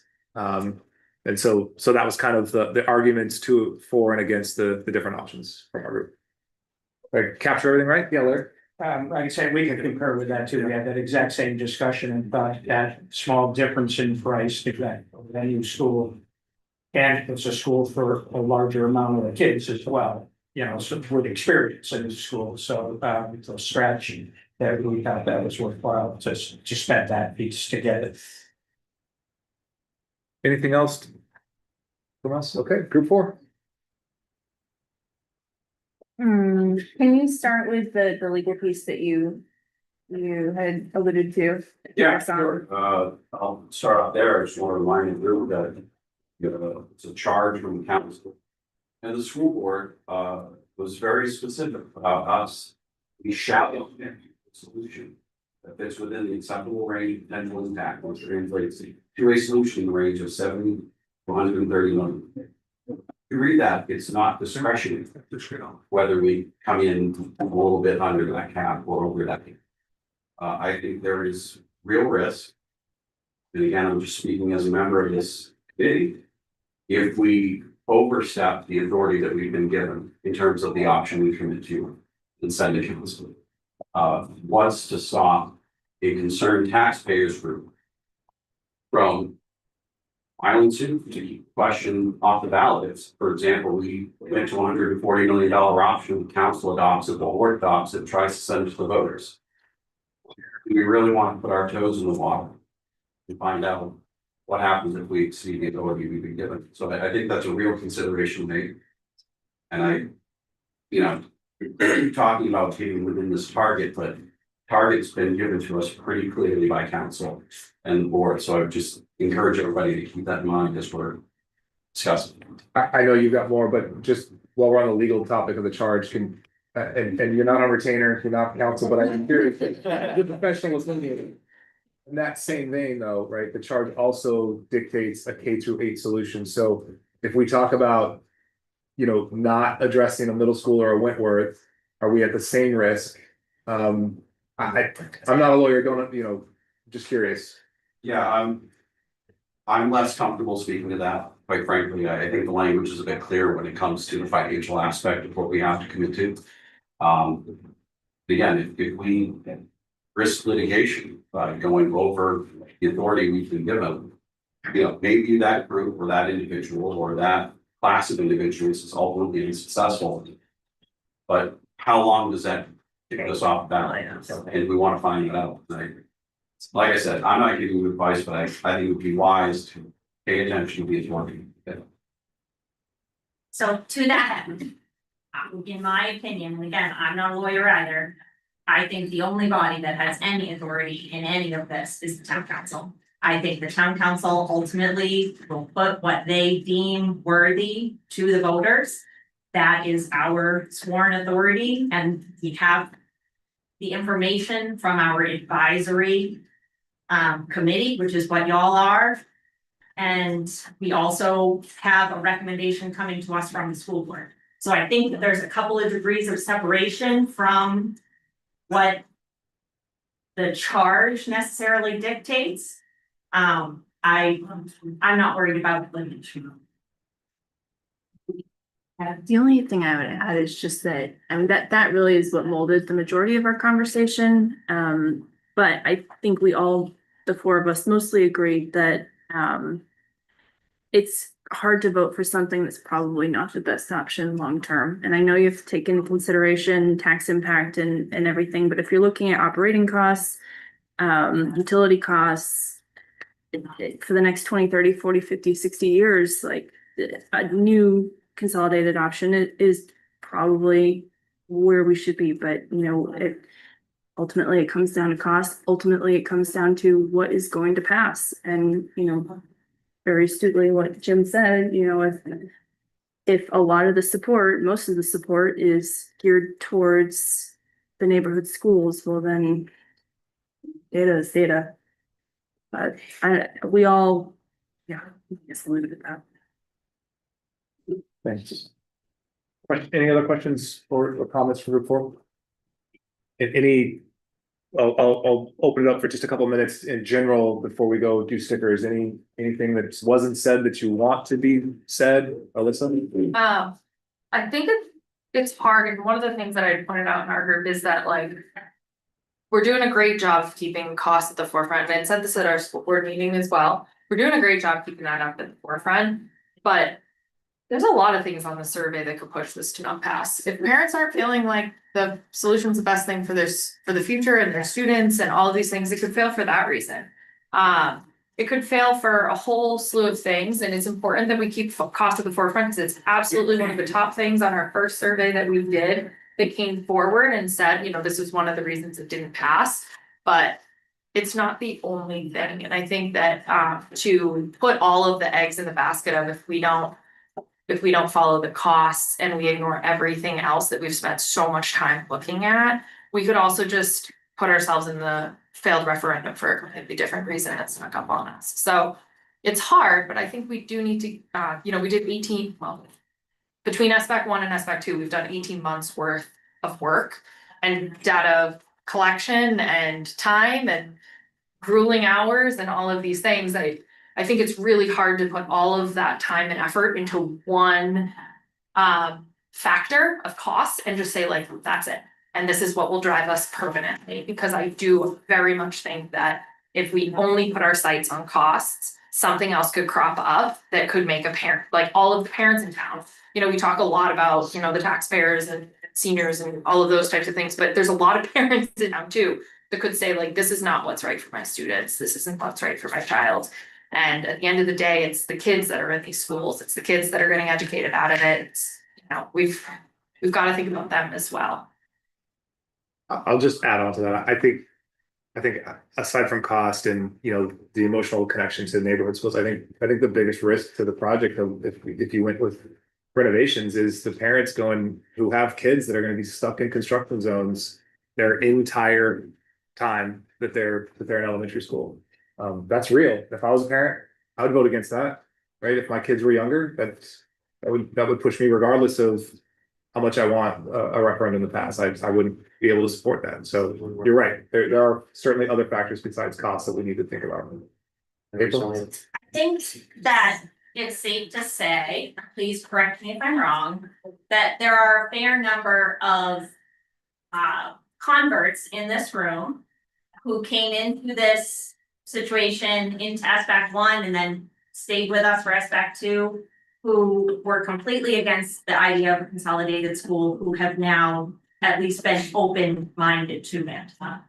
And so the question I have for each of you is there a key to flipping other people that we can accomplish between July and November? Because if there is, then you all are proof positive that people can change their minds. The question for me is, do we have time? And what is it gonna take to get to that place? That goes back to what we talked about. I think if we're gonna come out with a consolidated recommendation at a price point over the charge that the conversation has to be entirely about tax impact. Because you have to be able to show people, seniors and people who want the neighborhood schools, that the next net tax impact is much lower.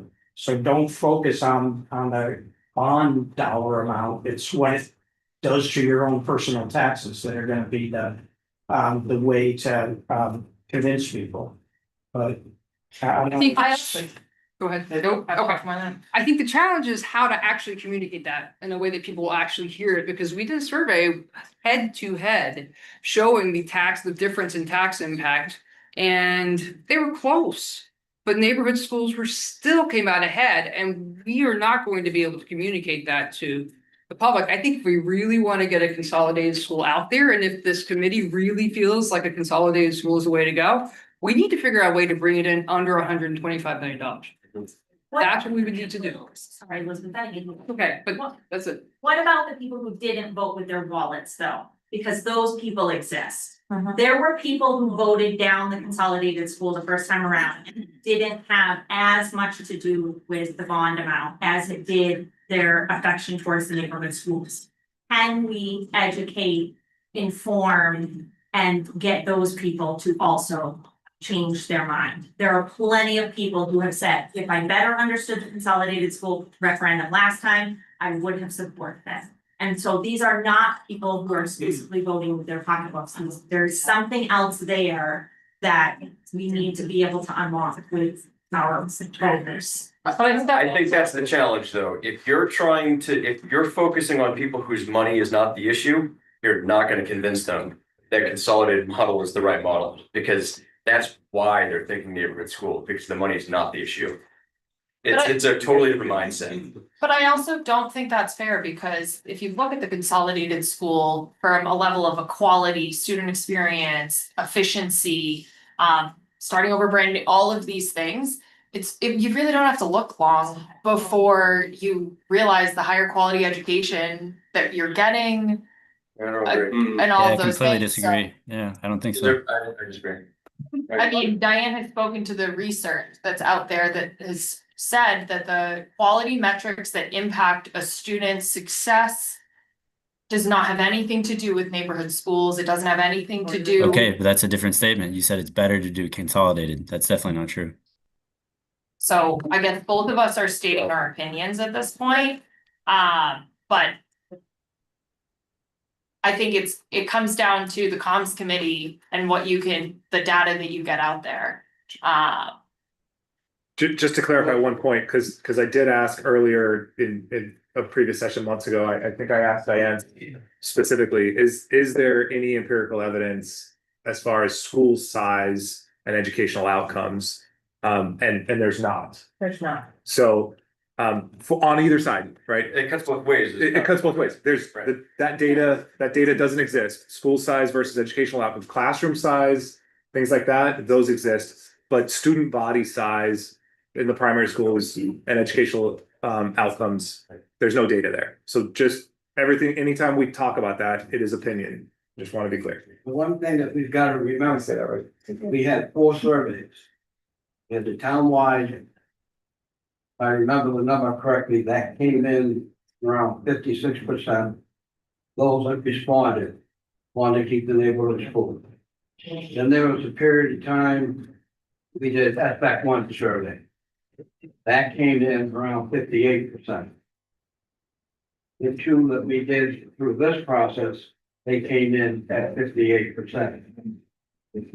People have had that information, numbers, everything. That number has not changed. This is So if you think we're gonna take and try to convince the public to go with $158 million program and think we're gonna sway them. You think that's gonna work? I got a bridge down Florida. I want to take one more from Paul online and then we could move on. Sure, yeah. Hopefully this helps wrap it up. I just wanted to first say that like from the education of the public standpoint, I don't think anyone on the committee's done as much work trying to do that than Elizabeth. So like it's not that it's not like that we haven't been trying to push that message. We have, from the very beginning, from the comms committee and pretty much everything that we did and the education pieces that went along with the survey. You can click into it and clearly see. And the last bit that I'll mention about the survey, and I agree with Jim, you know, like it all points to the neighborhood option being more popular. And I think you also have to remember that the senior population taking the survey, number 2, was underrepresented for what the town population actually is. And those people who did take the survey in that age bracket tended to still lean towards the neighborhood option. So if we're going to err on one side there, then I think that it would be prudent to consider that. All right, with that, you each should have 2 stickers, But colors don't mean anything. color agnostic. Colorblind. So we will, really just, there's all 4 options are on the walls. Let's take a second and just. I do want to just clarify that there was a question asked, are you voting for your least favorite or your most favorite? You're voting for your most favorite. So the 2 that you think should continue on, please put your stickers on the Post-it note next to the option. So, because we will be reusing these as we go forward. Julie, if I could, just before we break up, I just want to say one thing on costs. You know, I look at the chart here and they're all neat and tidy, they calculate right to the dollar amount. And I think it's tempting to say, well, that's what it is, it's, we should do this or that because of it. Just keep in mind what this is and what it isn't. It's our best estimate. I'm very comfortable with, really proud of the tool it is, but it is right with assumptions and very good research, and they've been appropriately conservative. There's also things we can and will do when it comes to bonding, in terms of helping smooth these high points out, and we must factor in any of that in. The final piece I'll say is that we, with this committee make a decision, I'll be going to council to update our school impact fee based on a new project. And any future impact fees we received, I'm not factor those in, would go to the board retiring event as well. So that would help kind of shape some of this. So these numbers can be scary, but take them for what they're worth, and rest assured that we'll do everything we can to really minimize tax impact where we actually have a project in front of us. Is there an ability to do it as a level payment rather than level? Sure. So you could take that average. You pay higher interest over time, but you'll have a lot more consistency year over year. Yeah. That's typically not how we do it, but that's all we do. Charlie, question has come up. Are you allowing power voting? As in they could use their 2 stickers on one option, or do they need to use them separately? Oh, geez. That's quite a statement. I don't.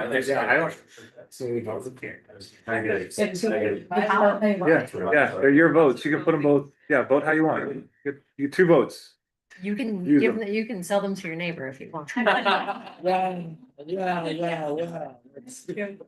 right, let's just take a minute. Yeah.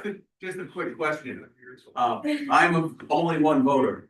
If you put out a choice 2 on the referendum, it's gonna fail.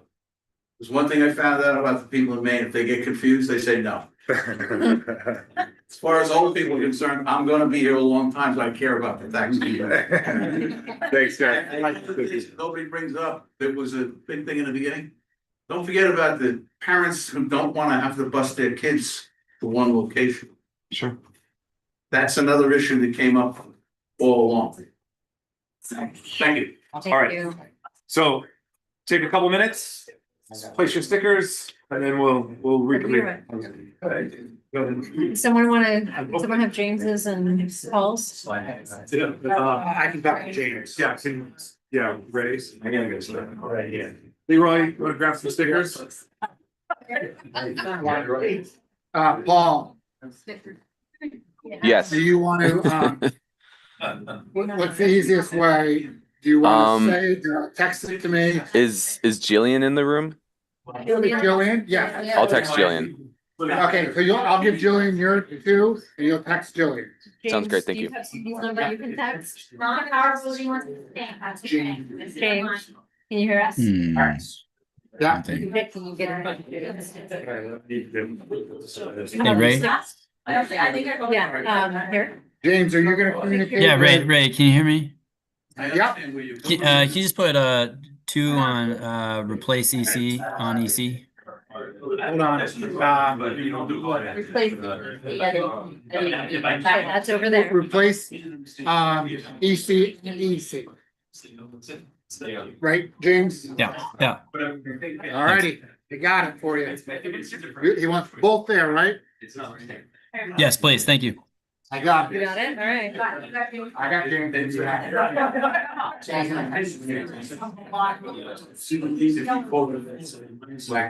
Well, there are. Anyway, good to see you.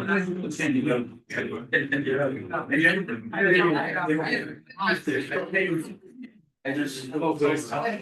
Wait till they back up. So, yeah, he is. You're real drink. Did you change your steps?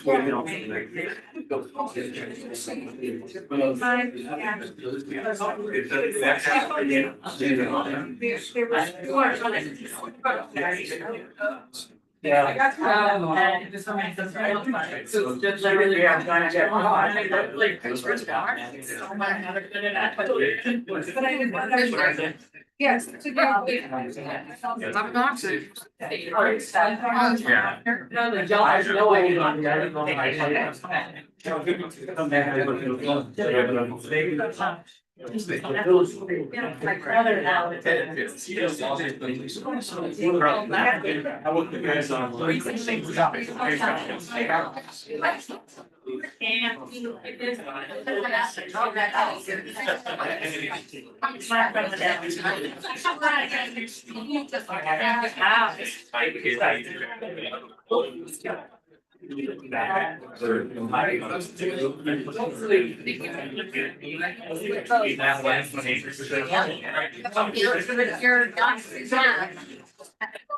Have fun. All right.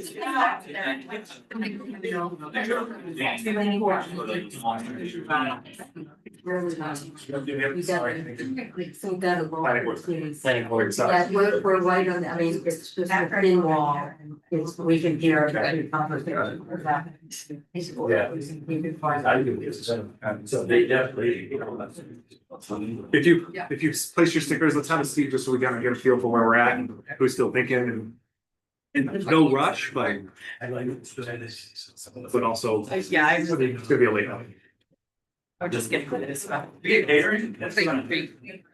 you for being here.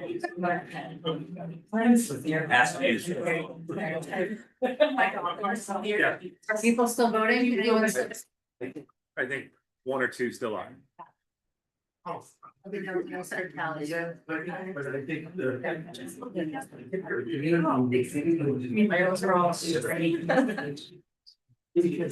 does that tell you about the afterlife as a support? I don't know, but it's confusing at their. Right, people back. Seriously, it's wow. That's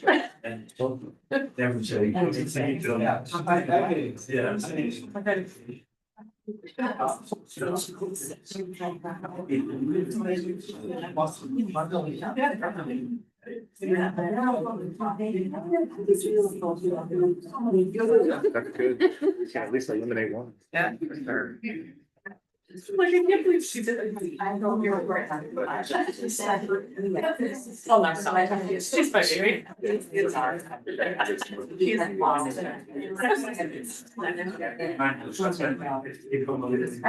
All right, if all the votes are cast, can we have a seat, please? Try to be authoritarian and also Laura. Do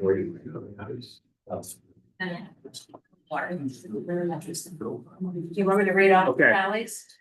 Yeah, please. Alright, so we're gonna start with the highest number, so replace 8 corners at existing 8 corner site had the highest number with 19.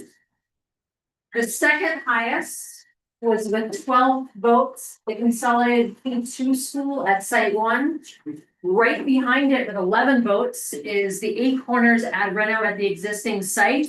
And I think we have a clear bottom of the list here, replace 8 corners at site 1 received 0 votes. So How much was that reno on EC? Was that 11? Yeah, Okay, the thank you. renovation was 11. So with all of that in mind, I think I'll just make a motion to eliminate replace 8 corners at site 1 as an option. Just to discussion. James, that was seconded by who? No. Still Donovan. No discussion. All in favor? You gotta roll. All right, roll call. All right.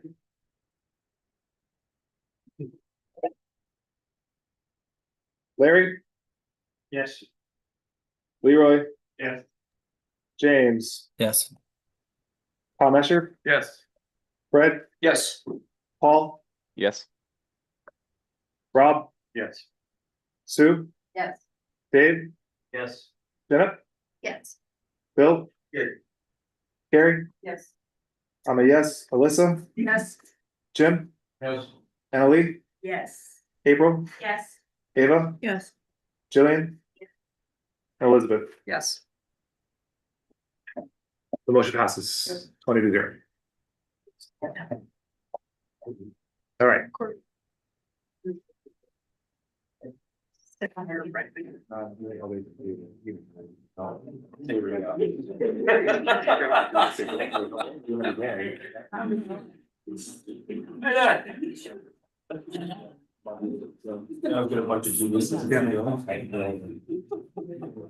Charlie, was that 20-0? Oh, it's 20-0. 20 yeses, 0 no's. Okay, thank you. I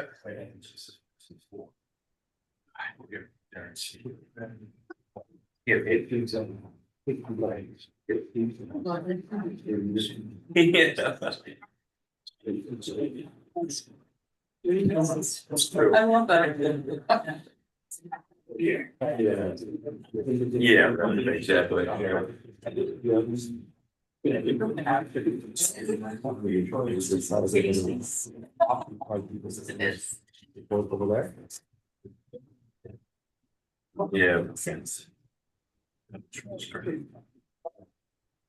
That happened to me in January. It's a great yeah.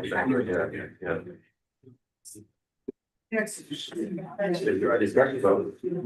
And we talked about that.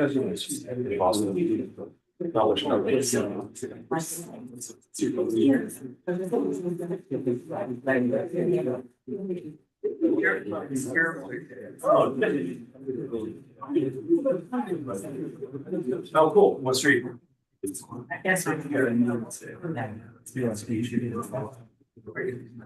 Yeah, yeah, we've got to get that first.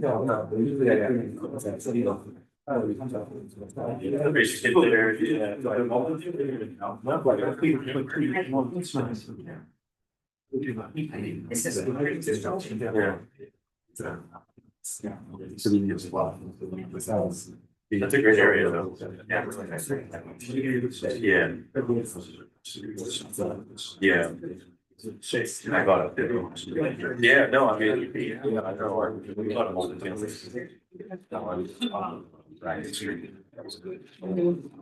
I know, we're talking about. Yeah, again,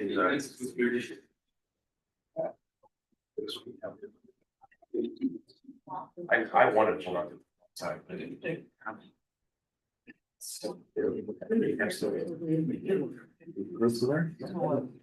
right, let's take 10 minutes, go back into, yeah, let's do new groups for 10 minutes and then we'll come back and we'll vote again. And see if we can narrow this down to any more. So Yeah, I put outside. Oh, yeah, of course. Yeah. I think so. What were you last time? All right, we'll go this way. So starting with. If we're at 4s though, we were, Yeah. You gotta go by like we gotta change the note. Okay. All right, we'll go 3s. Go ahead. 1. 2. 3. 1. 2. 3. 1. 2. 3. 1. 2. 3. 1. 2, 3, 1, 2, 3. 1, 2. And we will again keep group 1 here with the folks online. You don't have to move. I know, brilliant, another. One's in the conference room. No, one's here because of that. Oh, okay, great. Yes. All right. I forgot what number. Mine 3. Did the 3? What's that? Because cost. Oh, what's that? I think the councilwoman already called out, so I could choose some. We're outside, please. You can be outside for us. Here's where we go. Parking lot, that's for sure. Number lower. We're the 2. Lower. There we go. Seems like everybody. The 2. I really do think. All right. All right. Please. Oh, you better. Outside. I know.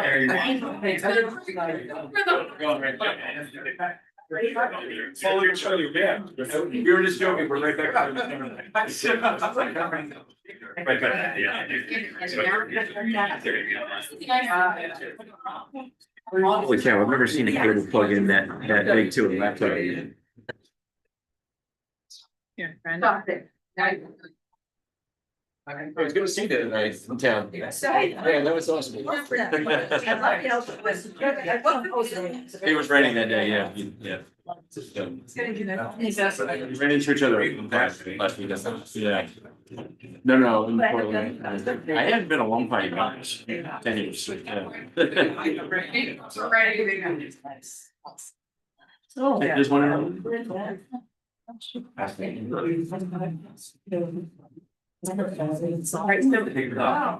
Yeah. My question is, are we, between the 3, are we trying to narrow down to 2 or narrow down to 1? I just asked what the next process was like, we gotta do this one more time and then the highest one, if they don't know. Oh, good. So. Just like this. Yeah. Okay. Yeah. Right now, yeah, but I'm just wondering after, so I come back. Yeah. Anyway, so I thought it was interesting, we had 19 and 11, and we had 30 in this. The corner side, all of that, and well, that was no my difference. Yeah. I think the power building is not necessarily a great idea because some things may be overrepresented. I have a feeling that some people put 2 for the consolidated. That may have gotten more support than it would have if people had to choose. Yeah. One there and someplace else. Yeah, that is I was gonna people doing power voting on Yeah, I that. think some people do that too, yeah. So I don't know if I think it might be more helpful maybe to not do that this time. Yeah. Really see the spread. Yeah. Because I think some things are getting. 78% of people wanted this, that. I think we should just drop all, just to kick it off. Of just the one, like Just a straw poll and just to see where the stints. non-binding. Yeah. Yeah, do we know how many stickers we're getting with staff? I don't think so. Also, I was trying to figure Yeah. out still. Yeah. Let's remember. Like on Sligo, something that's private. Yeah, I am interested between these 2. I voted for replacing entirely, but like for anyone that voted to do renovation on the existing site, can you tell me why you did that and like what? Or was it just because you wanted nothing to do with consolidated and you want your 2 splits to be? That's the way I voted. That's what I think too. Good, okay. Yeah. And also, if we have to get the price down. Sure. The renovation is an acceptable option. Yeah. But I still think, I think the new build at 8 Corners is worth it. Yeah. If we can get it under the number, by a 2-part question. Yeah. I don't see why we wouldn't spend upwards of $130 million and not. Right, not do new. Yeah. Yeah, I mean, Elizabeth's question about being able to design it, purpose build it, as opposed to retrofit. If sometimes you don't have that option, but if you do, why wouldn't you? Yeah. Other than the cost, which matters. Sure. I think too, one of the things that came out of our last group discussion was if the Eight Corners reno or replacement is what makes it, that the narrative really has to be out back to the community that it's not 130 plus or 140 plus for just the Eight Corners school, that there's a lot more to the project than just looking at like, because I don't know who said it, but initially, like the fear factor and the hysteria of like, what are they doing spending $140 million on one elementary school? Didn't they learn the first time? Yeah. That'll be something we have to think about on both sides, right? Sure, yeah, for sure. But that might be a more sensitive issue even with just the, Yeah. like you just mentioned. Even more reason to have a two-part question. Yeah. Where you can really, that first number could be a lot smaller, and you could really focus on. You could name the things that are included in that, and then for an additional amount, do you also want to support But this? when you think about the Cape referendum that just passed, that wasn't really sold as they're replacing their middle school. They're getting in and then doing a whole bunch of other stuff. I don't think that was sold as, it was just a school bond. It was a big construction bond. And I think we could do that as well. Cause my fear is that if we split the question, they might not both pass. Yeah. Yeah, it's a little bit of a risk. Yeah. I do think the naming of what scope is included is gonna be paramount, with regardless of like what we select tonight. Because I think I brought it up last meeting, and probably looked like a fool, but I still, again, I don't understand why we're naming these like K3 primary schools when we're doing like this additional scope upwards of $43 million for in addition to that. Like, I think that just is. This is just our shorthand, right? Yeah. Yeah, just for us. But however, we put it on the ballot, okay, I think we need to be explicit as like what scope doesn't. Sure. Sure. Yeah, and that's a good point, and I think it lends itself pretty well to like a one pager that really outlines that drop off a stack at the library, get it up on bulletin boards, just kind of like keep pushing it, make it digestible and easy, but at the same time, a breakdown of like what you're actually getting for that big price tag. But to be fair, that was done the first time around too. Yeah. I mean, like, it just came down to pure laziness in the community. I mean, right, like in 2023, you knew you should have known what you were voting for was 163. It was not just the elementary school. You would think. Yeah. But I mean, I know you would. No, I don't know. I mean, I moved here just at that time, and I assumed it was just the consolidated. It was that price tag. Like I moved in like 2 weeks after voting, and based on what like I saw around town with like the road signs and stuff, I assumed that was just the price tag for the consolidated. I don't know. It was like a pretty concerted 9-month effort to educate people. Like they're having tables at pretty much everything you could imagine in all the newsletters.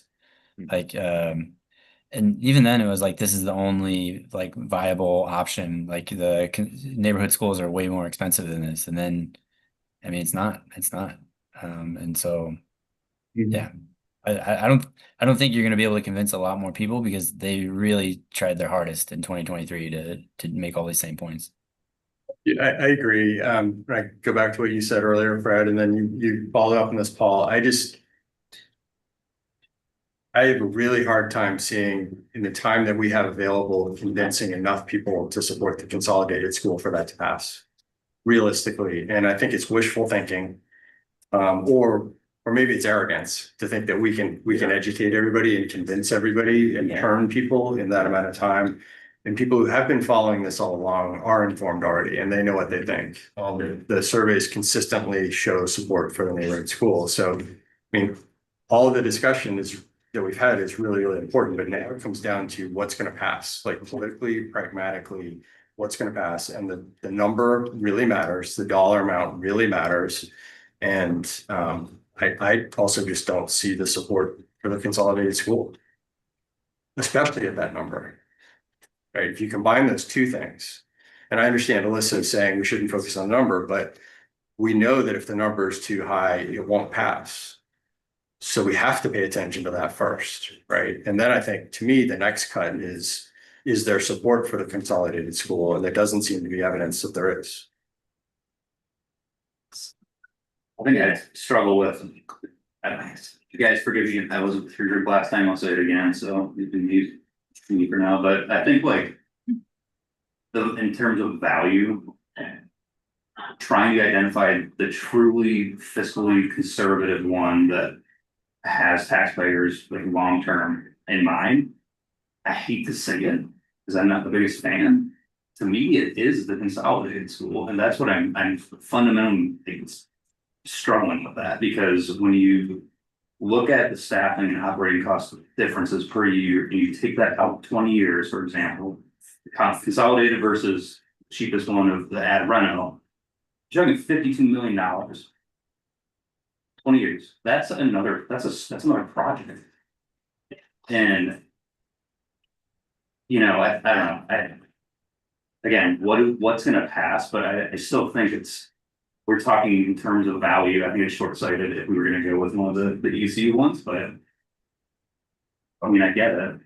That's the camp I fall into as well, that at the end of the day, we need something to pass, so I'm sure it will be one of the neighborhood options, but from our perspective, I think our group probably over indexes in people who support consolidated because we have all the information.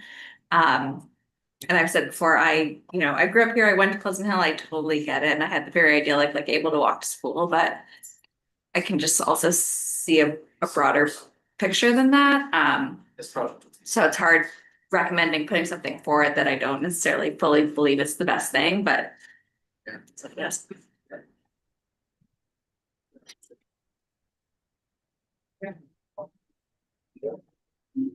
Anyone curious, we want to talk about any deducts at all, since we have some time, I feel like there's consensus on everything. Can I ask a question? Is there a number? Is there a threshold? Because you're saying you want to keep it inexpensive. 5.40. The question is there a number that you can't build a quality school? In other words, if you came in and said, we'll build a school for $120 million, but you're gonna have a maintenance nightmare for the next 50 years. Is there any sense to where, that can be part of the argument to say, if we go that low, maintenance is gonna go that way? Sure. That's a concern I have. For the consolidated option, but at a lower rate. No, really any of them. Okay, yeah. Yeah, I think there's conversation with that, with some of the DDACs that we have on folks to talk about tonight. Like, to me, we're reaching for items, right? We have a deduct for like a couple $100,000 to go from solid surface to PLAN. Like, that's ridiculous. We should be looking at large chunks of scope, not what's the countertop then at this, right? And knowing how the process will play itself out, right? As we put something into passes, those are the details that are going to be fleshed out, right? As design continues to progress, and we can keep iterating off of, estimates and whatnot. And then within we won't be a part of it, but everyone else will have, whoever's a part of it, those conversations will happen. What we can hone in on, like, why is electro being driven at whatever it is, $85 a square foot, which we're hiding that, right? For me, with the deferments and the cost saving measures, is I'm more or less okay with anything that doesn't cut into the educational programming benchmarks. I mean, like, why build a new school if we're not going to be able to properly educate the kids there? Would be for me. So like countertops, I don't have very much skin in that game, but when you start talking about classrooms, then that's where you lose me as a parent. And that's coming like from a perspective of a parent with a 1 and a 3-year-old, both of which are in that population bubble. So Splitting the vote, is that common? Like, that's split the vote, but, well, yeah, 2 questions. That's common, is it pretty common? Yeah, so it's like Auburn High School, for example, because they had like a base project, and it was X dollars and vote on that, and then secondary questions approve up to X number of dollars to also do X, Y, and Z. And that is contingent on our passing. Yeah. Even got solar. I don't know if you guys heard that question, at least of Carrie had asked if there was any prior experience with splitting the vote. And Lisa said there was. Lewis and Auburn did. Pass successfully. All right, guys, we're gonna roll full meeting. Let's give our. Next question.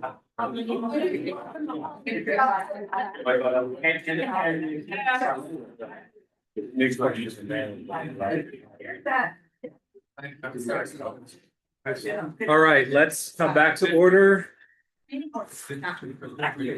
Planning board is still in session, so.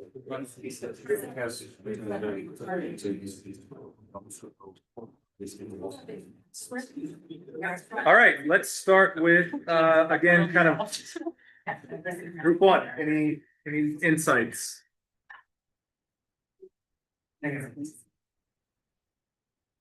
Yep. Oh, really?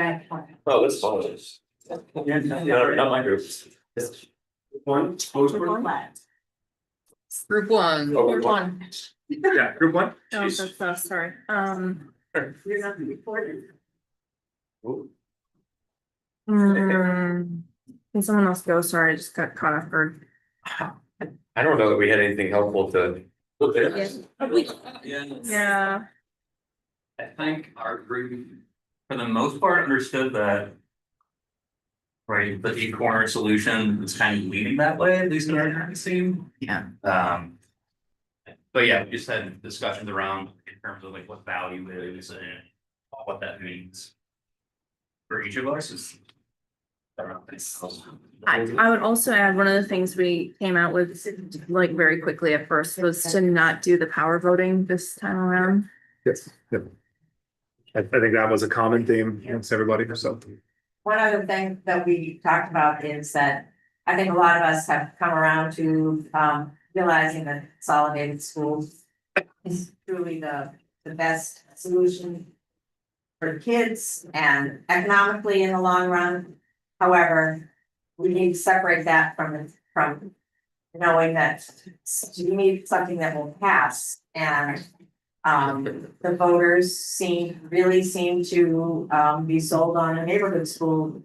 And we risk the whole thing going down if we do, do consolidate. That is, there's almost two, what we would really like to do versus what we think will pass. Yeah, thanks.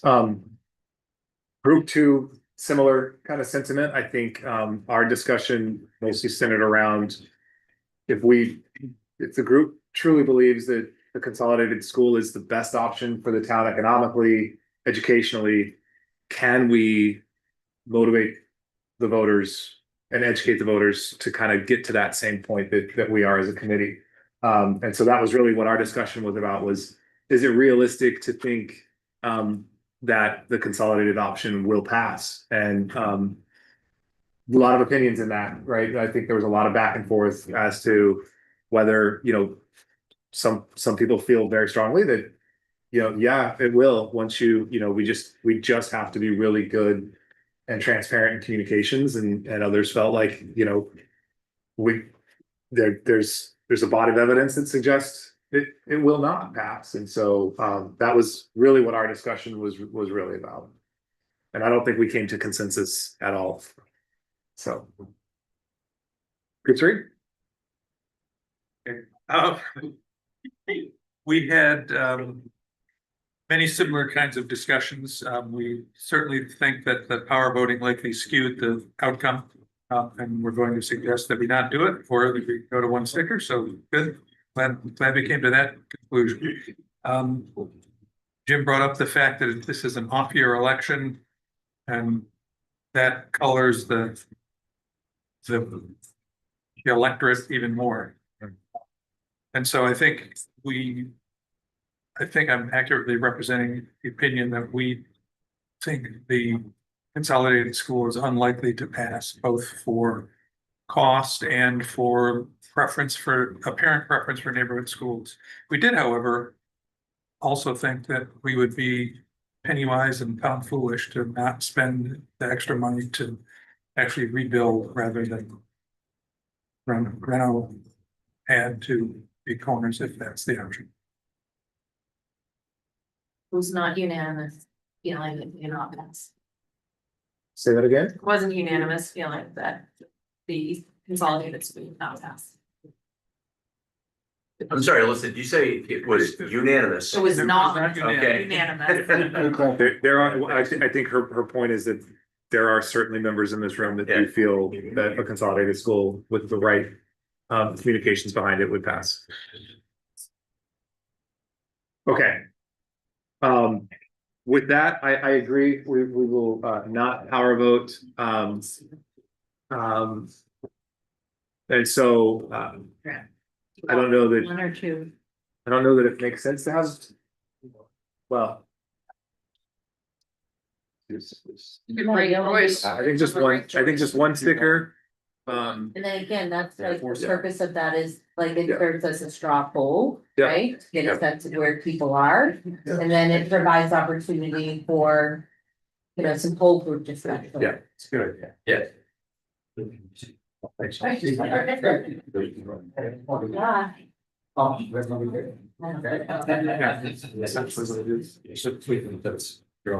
guys don't wanna do this on slide, don't you? Could have. Well, they're savers. I would. Yeah. Just, What?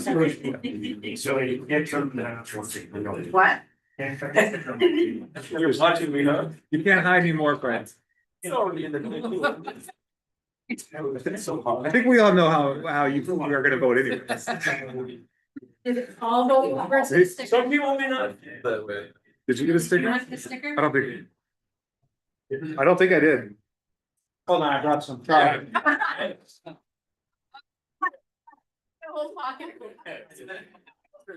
Right. You don't know this random.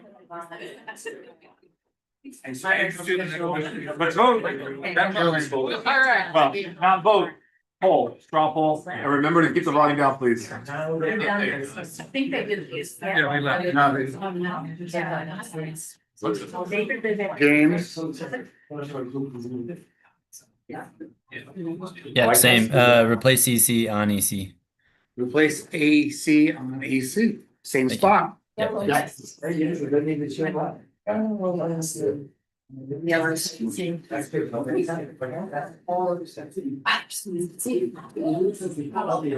Yes. Literally totally that calendar. I think they feel like I know.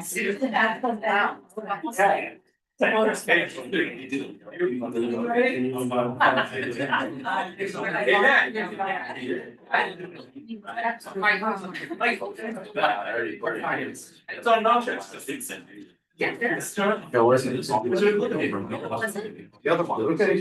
That's not what There's three things. There's three things, three choices. There's three things. Yeah. Really,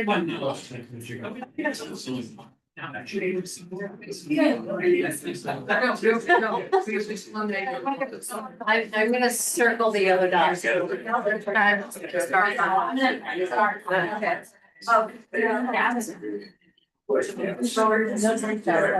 Don't use yellow powder. Yeah. Stars on the other one. No. Oh, yeah. Yeah, just so that I know. That the yellows I don't know.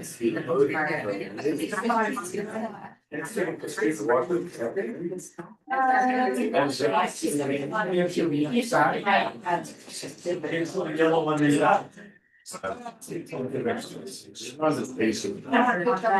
There it is, star. Yeah. Thank you. Doing this wrong. What?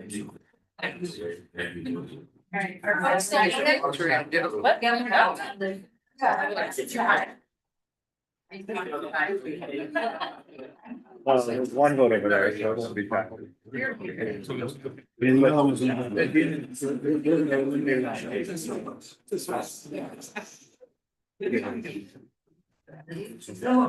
right, has everybody voted?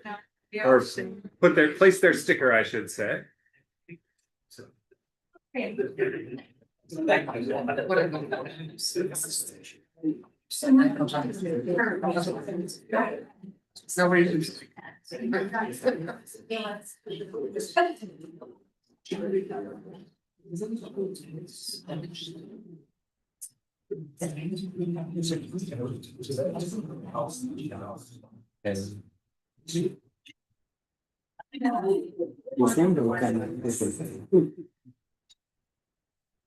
Why we had 21.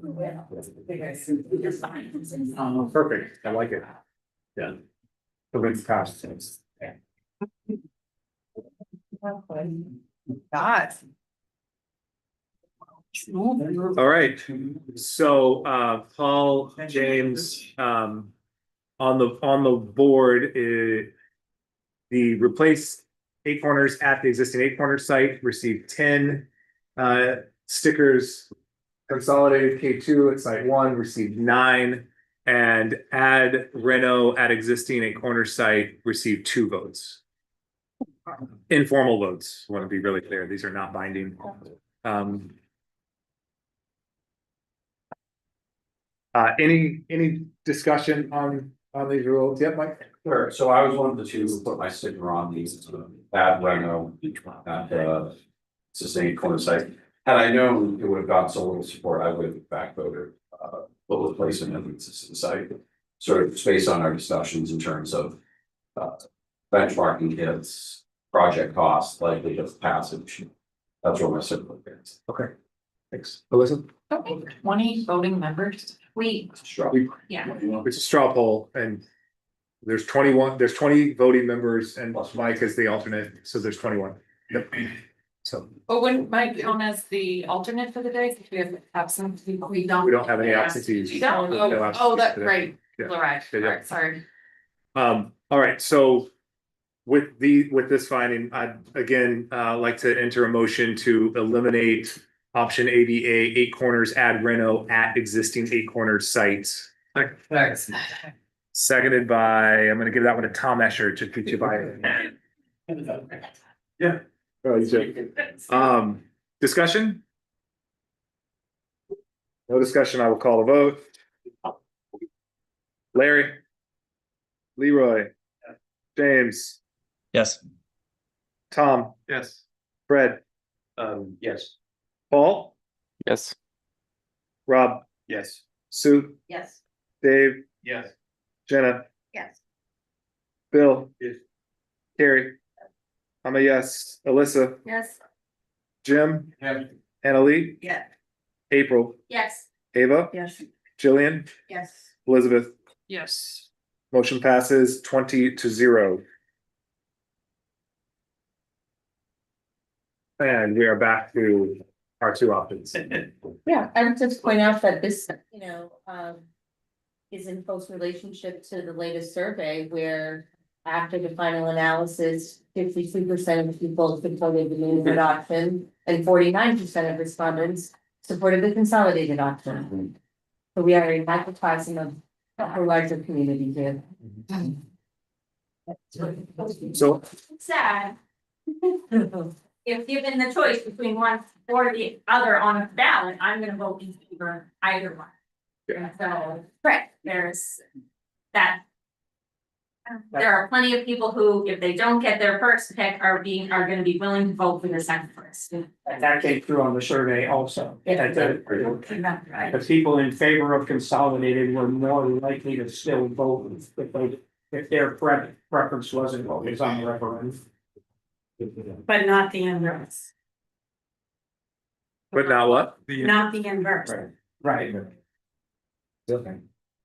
That's an interesting point. Yeah. I will say to that end, anecdotally, conversations I've had with people is it just tell me what to vote for. I'm voting yes. Like they just want this to pass at this point. So there are those voters out there as well that will vote. So I think at this point, there's clearly kind of, support for both sides. I think we'll just stay in committee here and discuss. Until, I mean. Essentially, right, we need to get to one of these options as it passes, so. Would it be helpful for you to hear from folks and bring in some of the points or data, that supports their thinking? Yeah, I mean, I think that's kind of what, we've shared in small groups, and I think, at this point. Points for or against either of these options, and then at some point. We're gonna have to get down to it, so. Who does? Paul? Hey everyone, just one point of clarification. Diane, it's great for me about us being split again, just like the community. However, I would say just to add some context, when we did the survey, we were going to put a new primary school on a to be determined location. And then there was a decent amount of feedback, at least from the first survey, that the location was important to a lot of people. So I think you kind of eliminate that variable a little bit if we're replacing on Eight Corners property. Just my 2 cents. So were you saying that, because I think there's a portion of the population that attends Eight Corners that's actually concerned about the location and not favorably towards the Eight Corners current location. So are you saying that we would gain that support from the survey or lose that support? I guess what I'm trying to say is there were people who indicated that they were undetermined based on the location of the new build. And I think that by keeping Eight Corners where Eight Corners currently resides, those who were uneasy with the ambiguity might be more likely to support that option. Do you think it's challenging because, as a school board member and a mom in the community, I have heard complaints about where Eight Corners is located. I can leave it at that for now, but I would be hesitant to assume support based on its current location. Because I don't think it quite has the same level of favorability that Blue Point and Pleasant Hills location carries. On that same kind of line of thinking, I'm curious, is there anybody in the room that's kids went to Eight Corners? What is traffic like? I mean, because I can't. Like, there's the apartments that are going up across the street. We're talking about a 380 student, a bigger school there, right? It's a big cut through area because, people want to Yeah. avoid that intersection. And there's no light. Making a left is terrible out of there. Up on Really, Mussey. there's a special place from hell for everybody. That's the light going into construction seat. The light. Oh, my wife's gonna be so happy. So, right, so I guess I've heard the same, I've always thought it was an odd place, like an odd location for a school. And then, you take into consideration a larger school, the increased traffic with the apartments going in there at Mussey. And I can't help but wonder, right, some voters will, that's another point, right, that people are gonna think about. The traffic review. The traffic, just. General traffic in the area is. Right. Yeah. Yeah. Yes. Just while we're talking about site, site one has not been tested with the public. We had a sense of receptivity among this group that was generally positive, but that is a bit of an unknown. I think the assumption is that if you view favorably. I will just also add that we still need to make that deal happen, that favorable conversations, their time is running short, so that adds a level of complication. I think the consultant team has done a great job of providing for the likely site costs and acquisition costs. So I think budget is there, but I still need 4 deals here, whereas we have land out. Still following. So in terms of our timeline and communicating with the public, when do you anticipate being able to disclose the site itself? I will be official authorization to council to sign, letter of intent for something that would give us confidence in, how we play about it. We do that in July. Certainly, I'm frankly, I wouldn't want to wait till the second meeting of July. Might ask you for a special meeting before. Okay. We can swear in Larry. Yeah, Anthony, I swear. Make us swear in. Just wait. Go ahead, Leroy. I think the other point that we need to be very cautious of and really consider, as Tom just brought it up, is we do own the land at 8 Corners. And I think the public's gonna look at that, or anything we have to purchase, say, why are you spending our money on land when we have this land? We've heard in surveys, people really want to have it on town-owned land if possible. But I think that's gonna be another variable we're gonna have to look at, is how much money the land would cost us, as opposed to land that we have that we could build on and not have to do anything with or such, per se.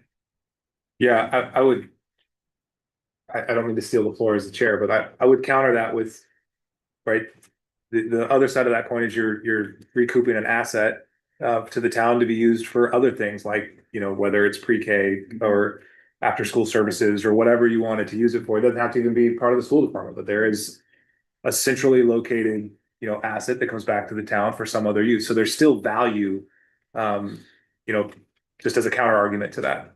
I certainly see the, you know, from a messaging perspective, hey, you know, we conceded the land deal, we're gonna build on. I think that's an important messaging to the voters, but I would just counter that there's also value in recouping that asset for other uses.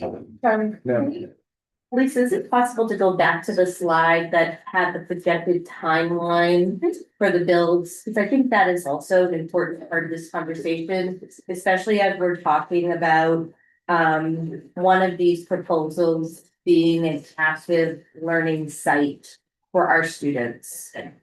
Yeah, let me just get that stuff here. While she's calling that up, just to remind you, is there the full impact of the population increase of in 2031? Or No, it would be 2029. 28, 2020. 2031 will be when that impact gets one. thank you.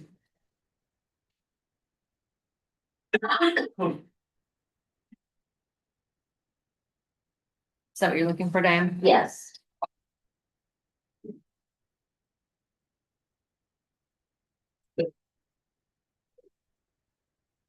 So we would be looking at the second ADA EC at EC, right, versus the last, which is always B3.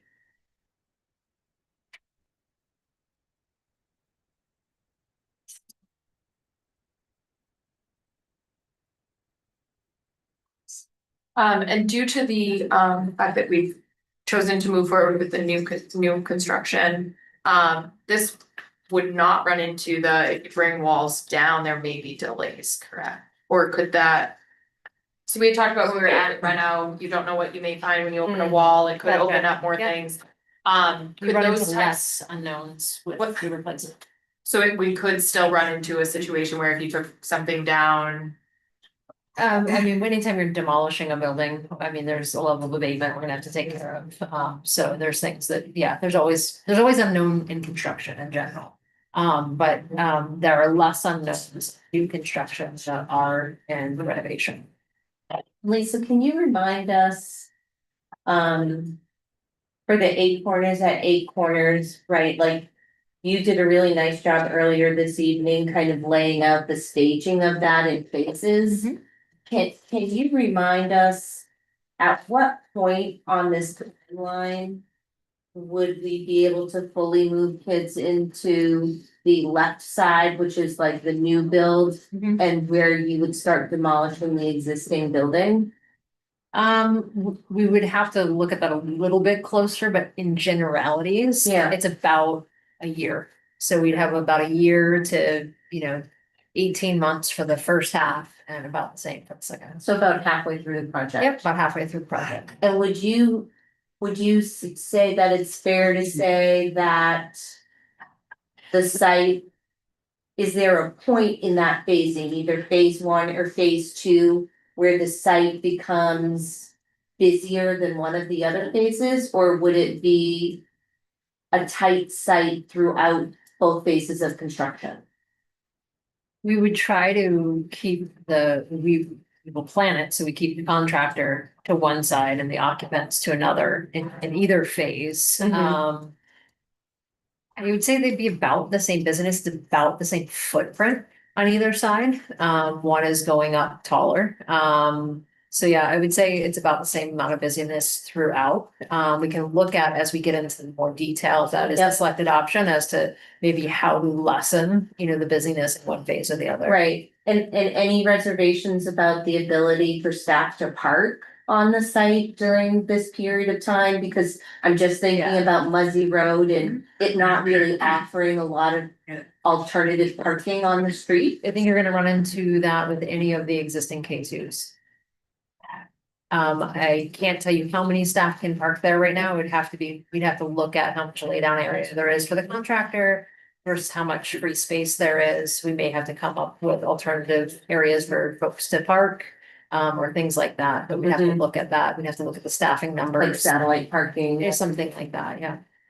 Todd, is Eight Corners one of the sites where teachers are parking on kind of grass and places that would be, That's supposed to go. Well, they don't need to, the way that the parking lots are laid out.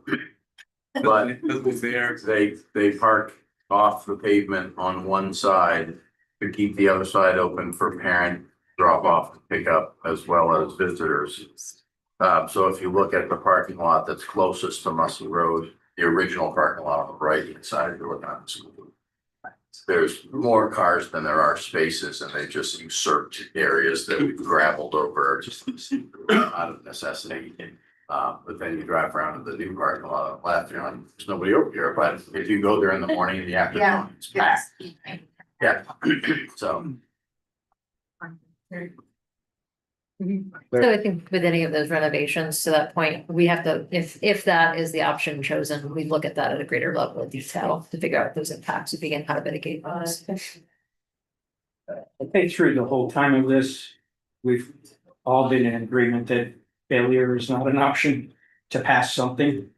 And I guess I want to think about it in building a coalition of voters that would pass this.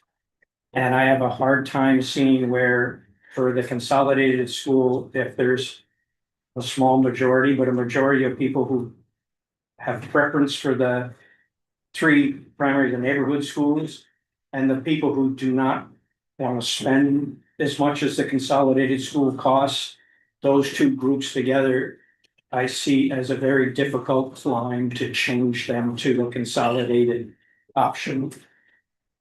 And I think we're trying to work hard to get something passed, and I'm open to kind of hear some strategy around that, but it's what is waiting on me. I think it's worth pointing out, right, that for the two remaining options, we're talking about a difference, and this isn't peanuts, but from a cost perspective, 17 million, right? 17 million is a lot of money. Well, that depends on if we're going with the top number. The one, Well, so which number? if you go top number or bottom number, right? So 58 minus 41, 17, 46 minus 29, 17. So I just did top and bottom, right? And obviously there's different ways we can skin it with deferments and things like that. But in general, you're talking about a $17 million difference. I don't know from a tax impact what that is. I imagine it's less than $50 a year.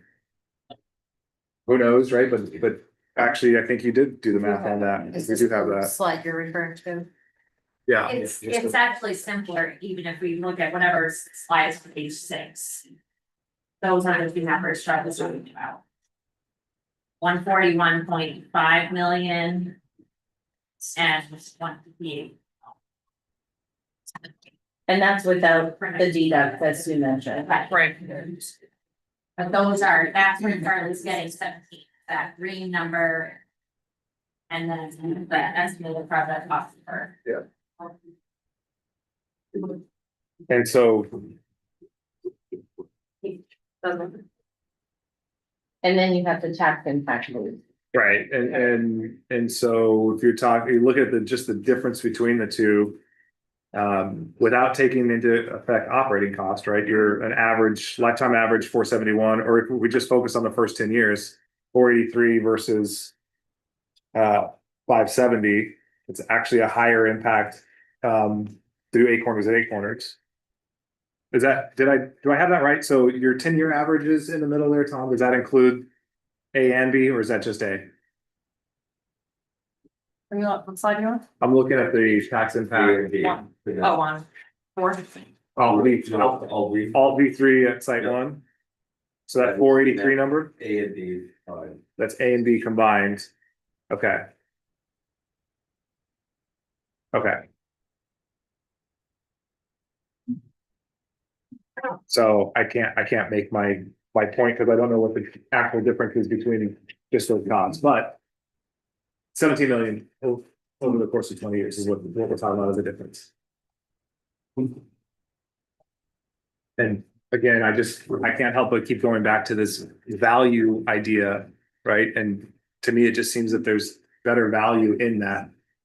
All of that to be said, we still have to overcome the fact that there does seem to be a preference in town for neighborhood schools. Right? That's real. And the number that's gonna be on the referendum, right?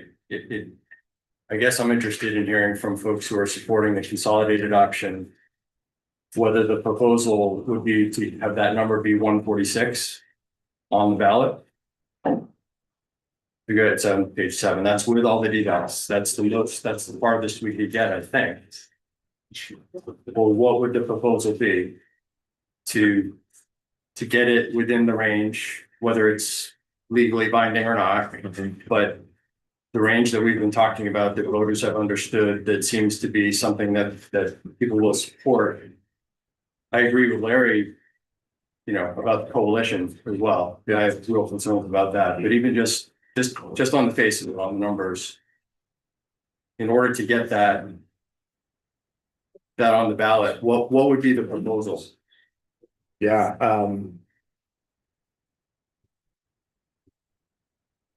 I mean, I don't know, you put me on the spot, right? But I think I'm not asking you, I'm asking the group. Yeah, I mean, I would just say, I think that depends on how the group feels about each deferment. I think it's somewhere in the middle, to be honest with you. From my perspective, it's somewhere in the middle. I think if we could bring in an under 146, because I think the only other deferments are things like no air conditioning and renovation, right? I think it's gonna be hard. Well, for that option, you're not renovating, so. Oh, that's true. Well, so then, yeah, maybe there's not really any other detail. I don't think you get much lower than 146, right? That is kind of our bottom line. I mean, we're down to what will the voters support, and do we think they're gonna support 146? Which probably looks like 150, right? I mean, are we gonna put it on referendum at 146 or is it round up? So you have. Yeah. And at that point, if you're at 150, what's an extra $8 million? Right? Sorry. And then you have another consolidated school for $160 million. Yeah. I mean, and that's the opposition messaging right there. I think the opposition messaging exists on the eight corners replaced on the existing site. It's just the We are opposite. still way over target numbers that we have heard for the opposition. And I just don't think that that's a fact that we could glaze over if we're talking apples and apples. I'm very concerned that we are under the impression that we have a coalition of people that are in favor of neighborhood schools and they're gonna coalesce with the coalition of people that are gonna vote it down based on price. I think that group that's gonna put this down based on price is not even gonna be in favor of either one of these schools. And so that's a concern I have, but I don't want it to only get brought up when we're talking about consolidated numbers. I want to make sure we stay grounded in the fact that both of these are over what some people might think is the margin. Go to the mic first. Thank you. So I'm not sure what more can be said in this room that hasn't already been saying. And I don't think there's anybody out there who can accuse the folks in this room of not being considerate, not being thoughtful, not being curious about ways to solve the problem that we are solving. I think we continue to sort of gingerly talk about some of these topics, but I think we're maybe at the point where it's time to put some meat to the fire, take a vote, and see where the votes are. Yeah, don't disagree. Sue, go ahead. Yeah, it's funny that you say that. Do we as a committee feel that we've made any cuts that we were really reluctant to make so far? Has there been anything that we didn't get that we really wanted? Cause I mean, we're building for an enrollment increase plus 3%. And we're actually still building, the 41 million for the middle school still includes classrooms that we will not be using until 2032, 34, whatever it is. That's still in here. And we still, when I did the math, somebody needs to correct me if this isn't true. That Wentworth, yes, it was designed for 800 students, but it does have 40 regular sized classrooms, plus 22 special ed rooms. 40 classrooms times 24 kids is 960. So we still, it wouldn't, yes, nobody wants to do that, but we have not made one single cut, at least that I'm aware of, that was like, well, we really, we hate to do this, but we've got to do it. And that's, how I feel about this. I'm not in favor of either one of these at this point for the costs that we're talking about. For 141 versus 158. They're both too high. So. I think we've got to kind of, again, look at more than just cost. Both of these are over. Short of deducting everything. The survey has asked us not to deduct. Some are moving to CIP, which is a little different than a true deduction, but you've got one that's creating traffic problems, impacting students for years on years. You've got there are other factors that we should be talking about. We're coming back on cost. Not trying to say cost is not extremely important in these situations, but we've got kids that we're planning for. And families who could vote this down because they don't want their kids going through all of that. It needs to be relooked at. We need to find a new approach. We need to look in a way that we're not spending 5 years impacting student education. So, I would love to hear some conversation around that. On top of, because, the numbers are what they are, but the impact to students and the impact to this town is very different. Sure. David. I was just gonna say, I've said this, I think in the previous years, but I'm still struggling with. When we're talking in terms of value. Right, there's no doubt that we need to do right by the taxpayers right now, but this is also about doing right by the taxpayers 20 years from now. And when you look at the operating costs and the staffing costs. And you multiply that out over 20 years. We're talking in terms of $54 million. That's another project. We could be back here in 20 years complaining about we don't have enough money, right? And well, we potentially could have. And honestly, I get it. I don't understand. I don't necessarily support the consolidated option. But when you zoom out, pull back 30,000 feet and you look at it over the long term. To me, it's a no-brainer from a fiscal standpoint. It's absolutely a no-brainer. But I'm struggling. I don't know the same sentiment of what passes. And do we have enough time to educate the public? Yes. Larry, I was just gonna answer Alyssa's question about explaining. I do think I really empathize with the parents and the kids that would be there during this construction. But we're making a 50-year decision, and so it's really, I get it, it's terrible for them to go through that. But I think we have to look longer term. I'm sorry. Can I just add to that?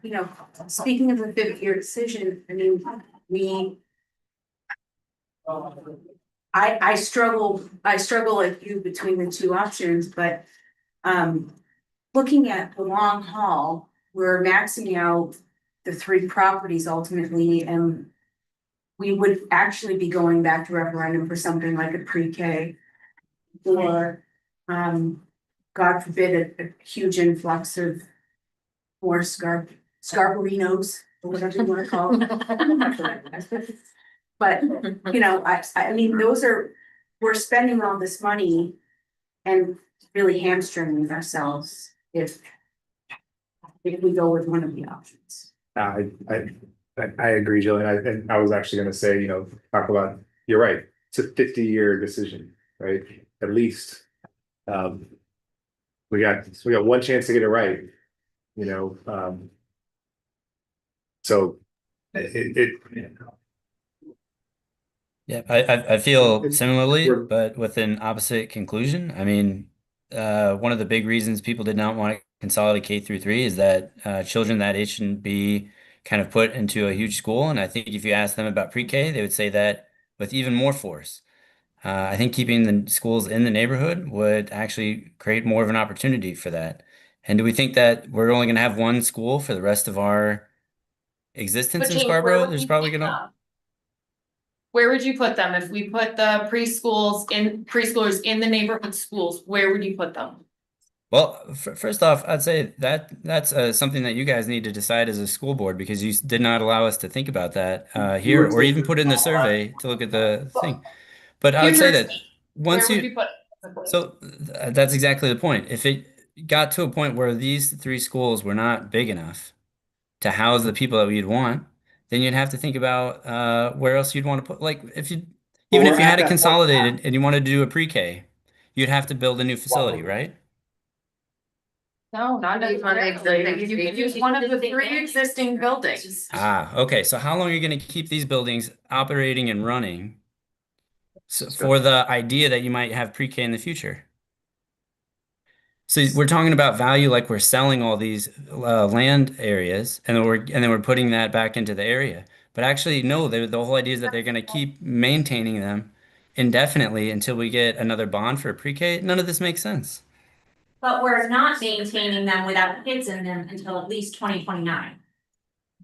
Students will be in those schools till 2029. So you're predicting we'll get a pre-K bond between here and 2029? But the schools, I don't know why you're necessarily saying that we have to have a pre-K bond. My point was just, we're not, when you said, how long are we gonna operate and maintain these buildings? I'm telling you, 2029. And by then, right, that board might decide to put, and the town might decide to use one of those for pre-K in 2030, right? So they don't sit empty. I'm speculating, right? But yeah, I think it's speculation. Yeah. We've shown areas for addition at Blue Point, and we've shown areas for addition at Pleasant Hill. Great point. All right, I think that we've. When back in these 2 projects, at the numbers that I'm told. I understood the agenda. After we decide which one we want to talk about. The firms. Yeah. So these numbers aren't going to be that way. Have to be both. Hopefully Shouldn't we be talking about deferments before we decide? Then we'll know how much we've cut off these numbers. Sure. Logistically, the reason we put it in the order we did is because if we go with the 5 school option, there's different deferments at each school, right? So the deferments aren't the same. So we'd run the risk of spending the next 2 hours debating deferments for an option that we end up not even going with. I think the public should be aware of what are we deferring off from the consolidated school? What are we deferring off from the crops? The other additional piece that we haven't discussed yet this evening is a conversation that this group has had multiple times before, which is splitting the question. Yes. Is that within our strategy? Shouldn't that be up to the board and council? I think we can recommend, right? We're just making a recommendation. If we decide as a committee to recommend a split question, we can recommend that. They don't have to take that recommendation. But I think we're within our rights to make that recommendation. Yeah, I wouldn't let that limit you, but to the extent that it helps you make the decision, it would certainly be appropriate to have a conversation on that.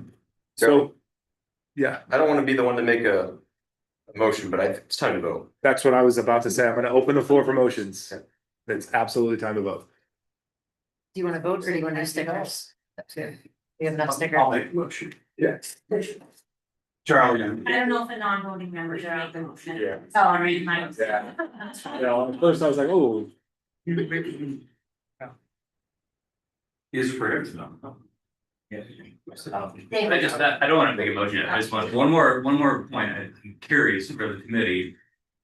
Am I the only one that finds it crazy that we would spend $141 million to just put Band-Aids on 2 existing buildings when, again, you buy up 11%, you get a brand new building?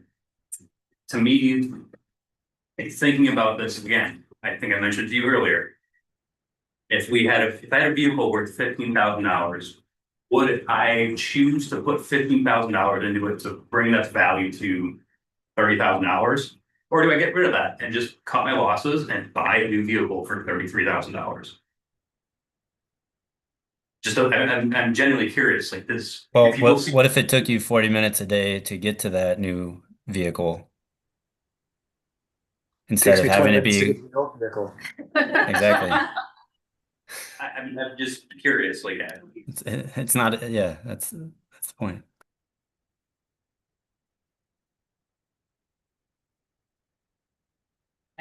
Well, I don't wanna make the motion, because I don't feel like it should come from an elected official, but I also just wanna say, like, don't be afraid to make the motion, there's discussion for the motion, right, so. Let's Thank you for making the yeah. motion. So, be brave. Fred will do it first. I'd like to make a motion to hold the vote between the two options. I think you gotta make a motion to what you want. Oh, no kidding. One. You wanna do the stickers again? That's why I didn't want to make a motion. Stickers, then you can vote on the. We could do this, we could do it that way. Can we do a slide? Can we set up a Slido real quick? You can set up a slider real quick. Would people be more comfortable doing this one where you're anonymous in a Slido? I don't care. No, we gotta go roll call vote. It's just a fine ballot. I make a motion that we go with rebuilding the Cape Cod on the economic law. Thank you. Second. Okay, Motion on the floor is to recommend to the board to replace 8 corners on the existing 8 corners site. It's been seconded by Larry Kane. Open the floor for discussion. I would just be curious, at this point, I honestly don't even care what it is. I just want one to pass. And what I say that is, I really want to know what is best for the kids, like at cost, they're both cost prohibitive if we're going off of what the rate was. So like, I want to vote if I have an understanding of what is truly best for the kids. I don't know if anyone thought with that or. I think there's a lot of opinion on that. I don't know. I mean, I think when you're looking at resources being under one roof, ability to work as a team, not spread across 3 different school systems. When you're talking about quality between students not having to be shipped across town in order to receive the services that they need, potentially taking them away from their siblings, putting undue stress on families, having to do pickups at multiple K-2 schools, making decisions about whether to pull out their older kids because their younger kids are the ones that require the services. And just to make a note, this is, I know I can put names to who these are not fictitious situations. There are people in our town that are under these circumstances. So I don't know that I am a person to determine which is better, but I think if you're making your own personal decision about what is best for the kids, I think those can be important factors to take into consideration, along with the fact that, you know, the research that was brought forward does not show that size of a school creates, you know, a drastic impact on, you've said it better. Education. Thank you. To answer your question, I would add, and I support everything that Alyssa said, I would also add the ability for our faculty to truly collaborate with one another is so critical to their own professional development, which makes all of them better, which benefits all of our kids. And being in 3 satellite locations makes that very challenging for our educators right now. I also think that the flexibility that a consolidated school gives us as a district to move teachers around or to move students and children around based on their needs is a huge advantage. And so I firmly believe in my heart of hearts, and I know that, like Charlie said, there's a lot of opinion, right? Like I see the struggle that the committee is having, and I will ultimately support whatever comes out of this room tonight. But if you are asking me what is best for our kids and what is best for our teachers, it is a consolidated. But we have 58% of the units disagree. That wasn't the question. So then how do we get it passed? How do we get the voters to? That's the, yeah, Well, hold on. I'm gonna try to maintain some order. Go ahead. So unless one of you goes outside to rip butt the next 20 minutes, I'm not gonna have a vote. That's fine. But I encourage you to support the motion to go with this. The numbers at a level where it gives you more flexibility in terms of what to strip out or what to defer to CIP. It gives you the ability to do the full middle school work for the 300 students we know are coming. The community has told you, even when considering operational costs, and you can put however much weight on the survey data as you want, but the neighborhood option is the one they want. And the voters are the ultimate decision makers here. You make recommendations, the board makes recommendations, the council makes recommendations. And if the people who are going to be voting on this bond are telling you what they want, you should do your best to give them what they want. So I encourage you to support Jim's motion, even if I won't be voting on it. It's challenging to say that the neighborhoods of what they want.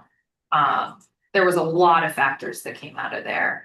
And I think you could easily pull out anything and say that's what they want and say like that's your one driving force. But you know, they also said they didn't want deferments. They also said they wanted it at a lower price. They also said that they want, you know, what's best for their students. They also said, you know, you can pull through all of these things, but to make a definitive, strong statement, like neighborhood is what they asked and you should drive that home, I think is somewhat misleading to the data that was presented to us on the thing. I disagree. Elizabeth, did you have something? I think Paul did. Paul, did you wanna? For me, yeah, I mean, it's a tough one. For me, I personally, I feel that the consolidated option is the stronger option, but I think the question of what's best for our kids is ultimately the one that's going to pass. Because if we put something forward that is, you know, just to say it's a consolidated option better for the kids and it doesn't pass, then we're ultimately failing. So yeah, with that, I would just say that the data shows that the consolidated or the 3 neighborhood option has more support in the community. For myself, I'll just say, you know, I have 3 kids. One of them went to multiple very large schools across the country. These small K2 schools are unique to Maine. Unique in a good way, for sure, right? I mean, it is different, and different doesn't always mean better or worse. It's different. And so my middle child went to Blue Point for 1 year, and my youngest went there for all 3 years. I can't see any difference in the quality of their education the first 3 years between the 3 of them. I will say that when my middle son was in kindergarten and my oldest was in 5th grade, he got to mentor him. the fifth graders came down to the kindergarten school and helped them, and it was a beautiful little thing that they do, right? So those kind of communities are cool. There's goodness to being in big schools also, from a diversity standpoint, from a exposure to different things. There's goodness there. And so fiscally and educationally, I feel like the consolidated school is absolutely the best thing for our community, for our taxpayers, and for our kids. That being said, I came here with that sort of, internal turmoil of, will it pass? We've all made our best arguments to this point, and I haven't seen the people that are staunchly on the side of neighborhood schools change their votes at all, or change their mind, or even be open to it. And so if that's the representation of the community, and those folks aren't gonna, change their mind, no matter what we say, then I'm not sure that, again, what's gonna pass. And unfortunately, I'm afraid that no matter what we say and how we market it, that there's a chance that a consolidated school won't pass, period. And I think that's a shame for the town, but that's how I feel. Charlie, Yes. I just wanted. Everybody makes a good point, and the consolidated school, if you look at it on its face value, it makes the most sense. Because you're consolidating, you're coming up with efficiencies, you're coming up with better learning capabilities, things like that. With that being said, do I wish we had data supporting 10,000 people taking a survey? Yeah. That would be a lot easier for us to make this decision. We have about 2,000 people that took the survey, which represents what, 10% of our town? We have data. I guess it's the only data we have to work with. So we gotta use it, we gotta understand what people want, and we gotta be responsible to the voters. We've spent months upon months, dedicated as much time as we possibly could. Communications team has done a great job getting stuff out. Elizabeth and Paul have just gone above and beyond on everything they've done.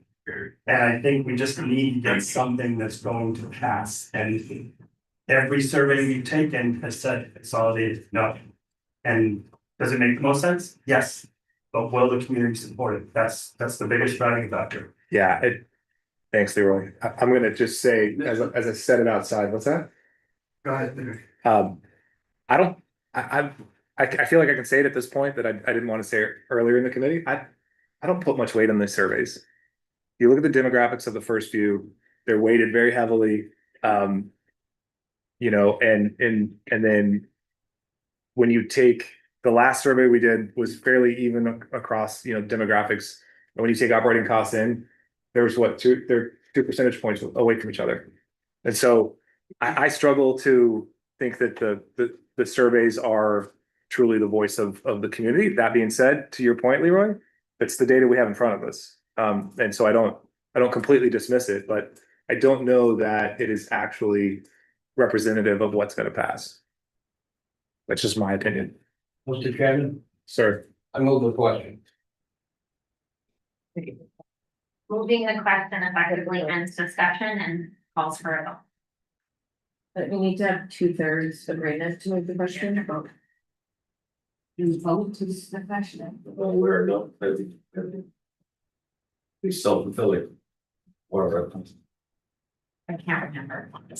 I'm pretty good, but not good. I see Robert. I Google it, I mean. No, I mean, Thanks, yeah, it's fine. I think what's, who said it's been said? All right. The motion on the floor is to recommend to the board to replace 8 corners at the existing 8 corners site. Larry Kane. Yes. Leroy. James. Yes. Tom. Yes. Yes. Fred. Yes. Paul. Yes. Rob. Yes. Sue. Yes. Dave. No. Jenna. No. Bill. Carrie. Yes. I'm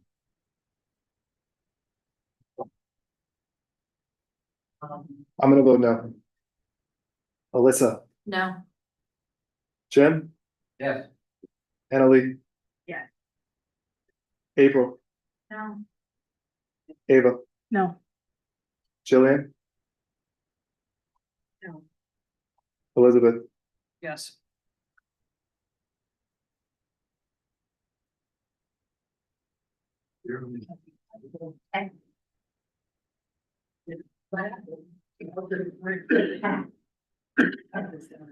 Pretty much lined up in soda.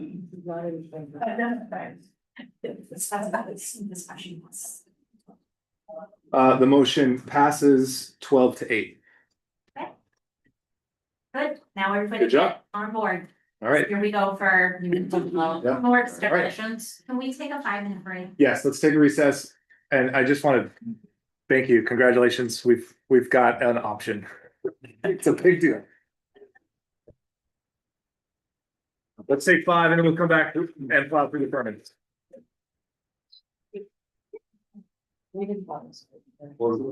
Yeah, I heard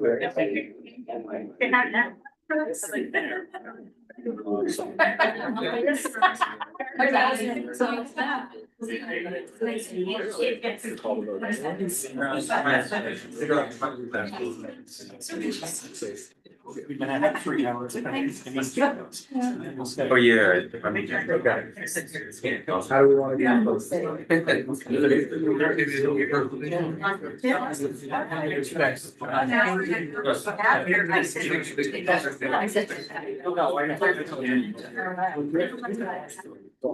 I know, right? We already like. That's great. You're on my cross. Should we call the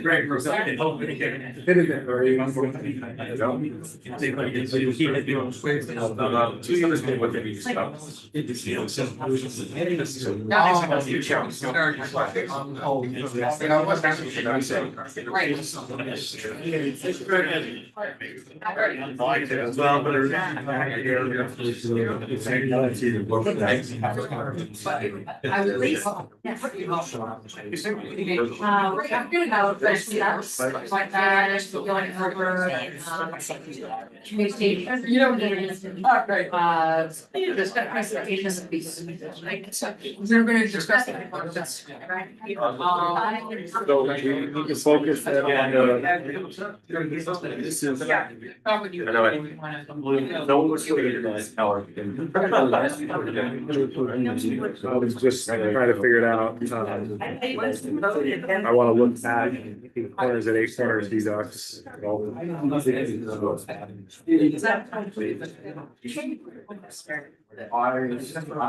yes. I think we look at. Nice to meet you. It's great to meet you. This is middle school. Yeah, I think we do the 3. Well, yeah, we do the other primary, we do the middle school, or we do, what do we do? What is the-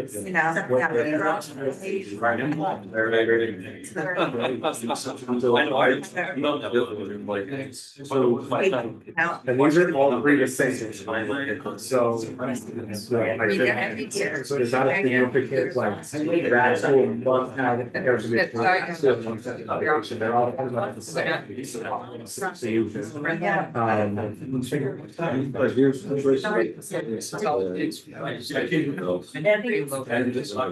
so I. So I was.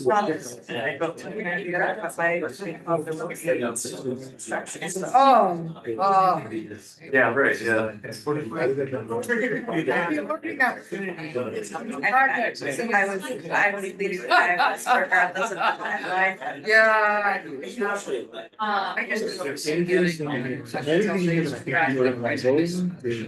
Installation, right? Bad enough. But it does make so much. The idea of Well, it's on with it. Eliminate that.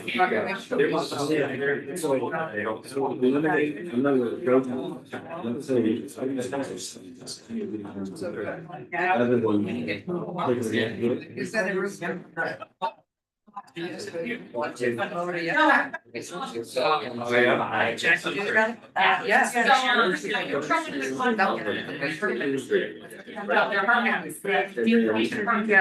Oh, motor. But yes, I mean, but I think it happened. But I think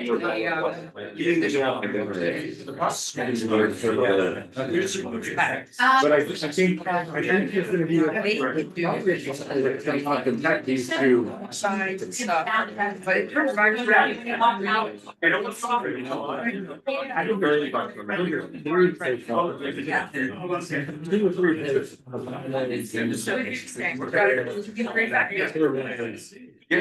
Taxpayer. Yeah. Like almost any other, you know. Like we're, you know, like running a business. I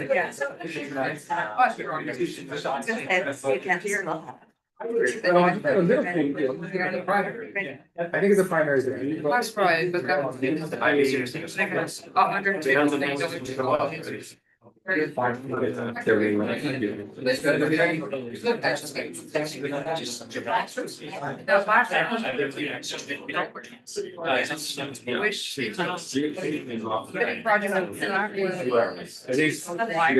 Let's start with the biggest and smallest.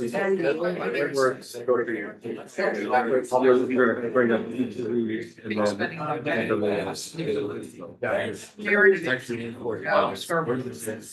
But it's just all of that. Somebody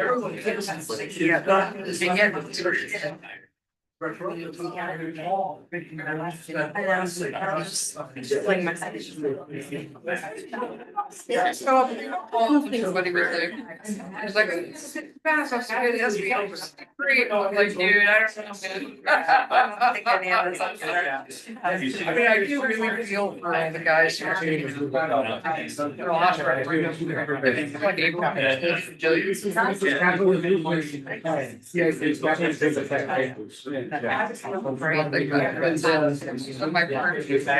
Oh, some of you. Well, essentially, if you deduct windows, you're moving that to CIP.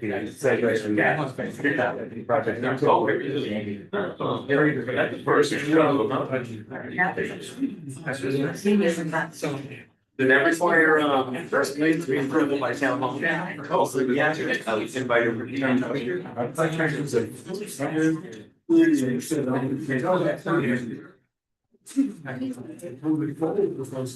Carly, this is the list right here of the firms. Yeah. If you want to keep AC in the project and you want to keep insulation and window replacement in the existing K2s, this is a list of firms.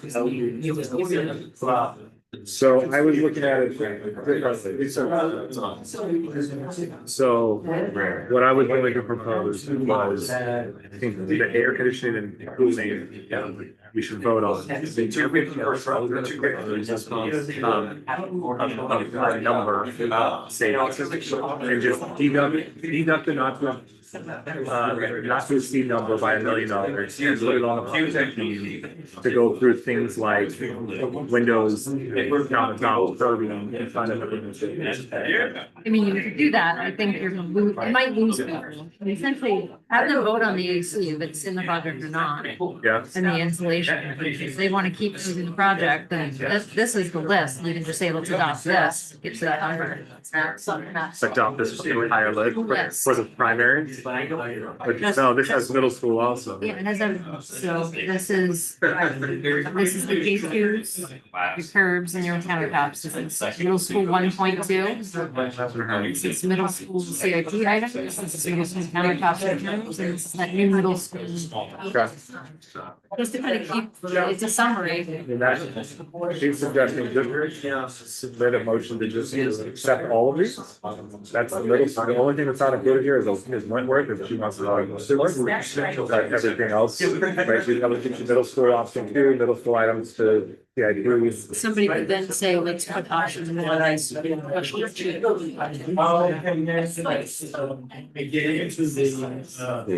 Yeah, I think that should be the other thing too, because that's going to be the.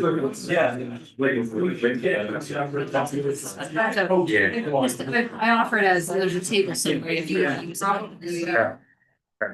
That's usually pretty quiet. Yes. Hey, hold on. That way. Sure. 10 to 10? Yeah, there. Here,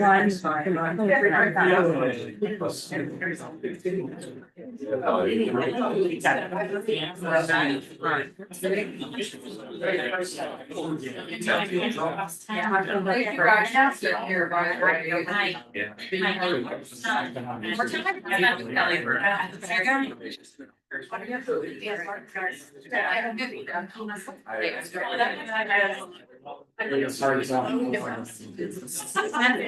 Alright, let's come to order, let's get going. Getting late. Thank you. As we come to order, another reminder, thank you, Annalee, that the planning board is still next door.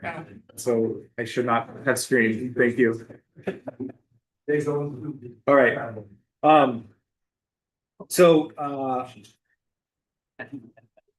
Just by way of process to help us get through this next set of votes as efficiently as possible. There is this page here that has sort of a summary, so this is, I don't know what slide number this is, but Page 7. in the handout, it's page 7, there's like a summary of the deferments and kind of what the savings are there. I think though, before we get to all of that, we should start with the middle school because I think there's been a lot of talk about splitting that question.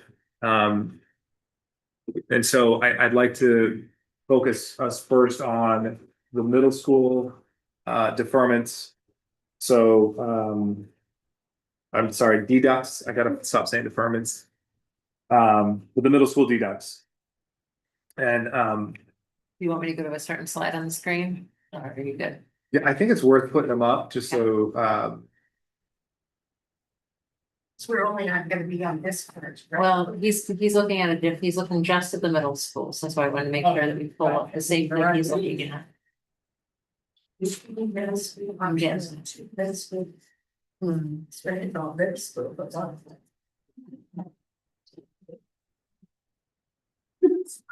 All the way at the end. So let me pull that up. whatever this, Yep. that slide right there. Yes, I will get there. Trying to. I'm just thinking that's. I think it's way. It's way at the bottom. This one? There you go. As of 5/16, yeah, that. So the slide in front of you is all of the deduct alternates for the middle school. They're not in the packet. This is not in the packet, it's in the slide deck. Slide deck. I'll start the conversation just to get us going. In my mind, like everything below the second line is a deferment to CIP, right? Oh, no, it's a material substitution. It's some of them are deferment to CIP, so the alternate 1 and 2 are deferments to CIP. Alternate 3A is a change in material. Alternate 4 is a deferment to CIP. And option 1, alternate 5 is a change in material. Is Charlotte, you think, Stephen? Yes. We just have pause and put on some of these too, because he's who deals with all this on a regular basis, it might be good to get some information from them. Sure. You wanna share again? I mean, We can do all those things through CIP if they need to be done, but you're gonna pay more. And I'll tell you why. Let's just take the windows at the middle school. So I have 7-week windows to do windows, and that's in the summer. So I can do a haul, maybe on both sides if I'm lucky, possibly more. And then I have to wait till the next year to do it. And guess what happens after the next year? Price goes up. And on and on and on. That will be 3 or 4 summers to replace the windows, one building like the size of the middle school. So. does that change? Pay now or you pay later. But I guess I don't understand how that changes if we're doing the addition. You still only have that same window to do it. Right. You just have more resources, like what changes in that if we put it in this in this project, that you can suddenly do it all at once? Well, I don't know what changes other than the fact that the GC will probably have more people in which to do it so they can get it done faster. Okay, so there are more. Okay, good. Thank you. Does it make sense to bundle all the first CIP into one option, you know? That's what the other table does. That's. Yeah, that's this table here has them all bundled. Sue, did you have a? So, I might be an idiot, but like, why do you need to just automatically replace all the windows at the school? But, maybe we do, but I would have, like, is that something that we need to do? It's a thermal efficiency thing and It's also again, an egress. yeah, and egress at the K2 schools, but School. what's that? It's the questions about middle school. Yeah. So it's, I think So, interviews. I mean, they'll be 30 years old next year. I mean, you can keep 30-year-old windows, but I will tell you, it's regular complaints, especially in the winter. About how cold it is in that building. We've been, Diane, if it's okay, I can say this, right? We've been reported to the State Department of Labor Workplace Safety Division twice. 2 times. Because they think 2 we're years. trying to intentionally freeze our teachers, which is not the case. But they tend to put their Ace Hardware thermometers on the windowsills. And it's 10 degrees colder by the window than it is where the thermostat is.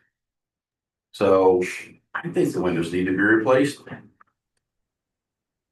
But I'll leave it to you. Charlie, should we decide between 1 and 1.2 first? Because I feel like that's still kind of floated around. Yeah, I mean, we can decide we can try to package it up and decide on all at once, or we can go through it individually. The question about if we package it up, will that go to referendum again, or would that, like with that 11 million, would we be going back to taxpayers? Do you mean in CIP? They don't know, that's talking about going to 1 to 1.2, or the other way. Jefferson? Well, I think that was one of the proposals earlier was to separate out, so that the first, if there were a 2-part question, the first question would be everything including 1.2. And then perhaps an additional $10 million, to do the rest of it is one option. Or at least one way of separating those out. Sorry, I mean, it was probably a couple months ago we talked about 1 and 1.2, but as I understood it, 1 gets this ready for the bubble coming through. 1.2 is like kind of halfway there, and like you're still gonna have.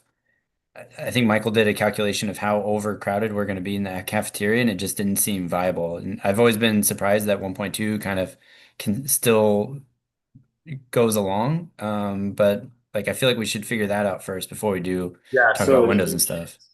I do want to interject, 1.2 addresses the overcrowding in the cafeteria. I think you're referring to option 2 that was taken off the table that did not address the cafeteria. 1.2 addresses the need for an increased cafeteria. It replaces the classrooms that are out in the portables. And the way that we were addressing the cafeteria is we were relocating the music program to make more room for the cafeteria. So we're building new music spaces as part of that classroom addition in 1.2.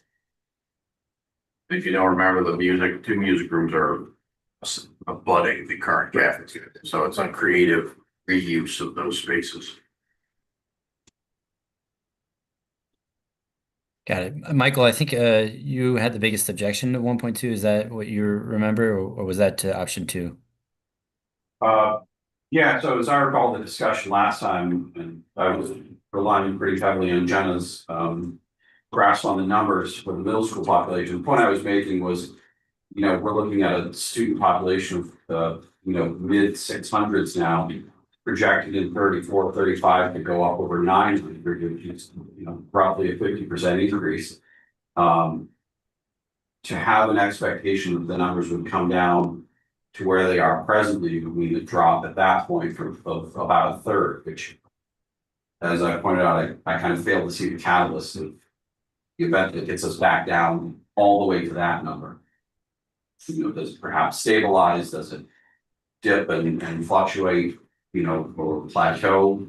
Maybe a more likely scenario. But my point was, I have a hard time seeing it getting from over 900 back down to mid 6s after 35.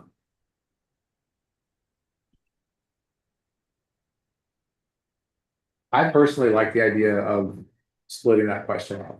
I think the initial referendum question with 1.2 built in, and then the second question to approve the additional 11 or 10 million, right? 10 million to do the second story. Leave that to the voters. I don't think that there's any harm in that. It gets the initial capital project down a little bit closer to where we want it to be, and then it still gives the voters the option if they want to pay their consent. And this chart on page 7 in the handout, I mean, that's where we are. Even if we didn't include some of those other things, we'd still be right around 130. If we took that approach. Yeah, if we agree to take that 1.2 million and make it a separate question, we're at 120. So I think you mean option 1.2 is separate, Yeah. Right, which would be 10 million. which would be 10 million.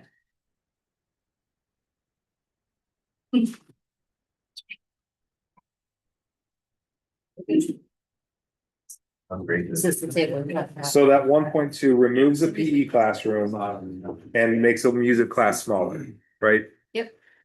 When you expand on the impacts of that music class being smaller, is it like the band room? There's no band room? No, there's 3 right now in the current design. There are 3 spaces. There is a band room that is 1,600 square feet. There's a chorus room that's 1,600 square feet. And there was a music room that was 1,600. Typically, a general music is around 800. It doesn't necessarily need to be that large. If you have that increased population, you may want it larger.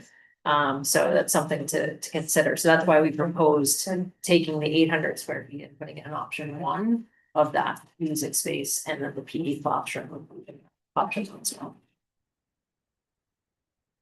I would really benefit from someone making a motion so that we are on the same page about what's being proposed. And then we can debate and discuss the merits of, but if we're gonna hone in right now on middle school option 1.2. Then I think somebody should make a motion so that everyone understands what we're talking about, because we're kind of ping-ponging around, and I think at this point in the evening, if we're gonna take these bites, we should just take one and then see where everyone is and take a vote and then take the next bite. Would it help to know the opinion or the vote on splitting the question first? If someone can explain that. I think Articulate it clearly. Most of the question should also address. Sorry, I don't mean split the question, I mean split that referendum. I'll do it. I'll do The it. motion on it also be clear. Let's go. I'm moving. So I'd like to enter a motion to accept option 1.2 and the additional $1.2 million reduction, so a total reduction of 10 million. With that 10 million on the ballot as a second question.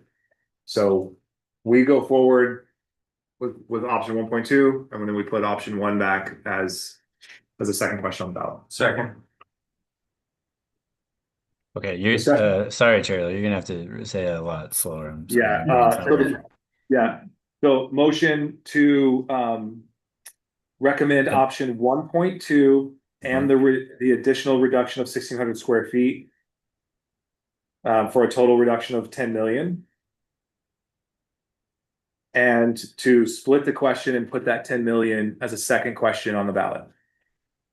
Or put that scope and cost back on the ballot as a second question. So essentially, question 1 has 1.2 in it. Question 2, you ask if they would support an additional X number of dollars to go forward with option 1 for the school. Right. Question. Question, Charlie. Yeah. All right, thanks. With your motion, do you foresee any other motions for deduction? Because if you take and vote on the motion the way it's presented, there'd be no opportunity to add to that. Because you've already said you want to put that on the value. No, I'm not excluding any other add-on. If it passes, with 10 days, we couldn't add anything else to it. Why can't we then have another discussion and vote about option alternate 3A concrete? You would have to take and reconsider the motion because you locked yourself in by adding the language. Put it on the ballot. Those remaining options are separate from option 1.2. Yeah. In my mind, they're listed out Say, separate. Jim, the numbers would change according to the voters would take. I don't think it nullifies any future motion. Like, But when you're talking about additional deductions, so let's, for example, say, for the sake of argument, the air conditioning of the 3 primaries. Wouldn't the consideration there not be to add it to this secondary question, but perhaps recommend for a CIP, right? Phase. Yeah, so to be clear, like my intent, and maybe I'm open to rewording the motion, but my intent was that this just gets that one off the table, and then we'll still talk about deduct flooring and window to CIP. Those are separate and distinct. The primary schools are still separate and distinct deductions that we still have to work through. This just gets this one off the list. And if there wouldn't, anything else we do wouldn't change the $10 million second Right. question, it would only change the. It would change the first though. My concern. Yes. Larry said it best right there. It Thank you. doesn't, this motion doesn't change the 10 million that Charlie is suggesting that he has as a second. Other discussion on this motion? Anybody second that? I did. Yeah, I'll be honest, I'm still struggling to figure out what's going on. So there's 3 1,600 square foot music rooms. But when I look at 1 and 1.2, they're still both there. You've got an 800 square foot PE room in both. I don't know how you do PE in an 800 square foot room, but that's fine. Then you've got Class, it's for instruction. It's health class. For. It's not for Jumping jack. gamesmanship. What slide are you looking at, James? So we can. So I'm trying to compare the bubble diagrams on page 71 with the bubble diagram on page page 75. And I can't tell a difference. The second floor. I don't have slide numbers here, but You're talking about option 1 versus option 1.2. Yeah. So the difference in the bubble diagram is that there's a second floor in option 1.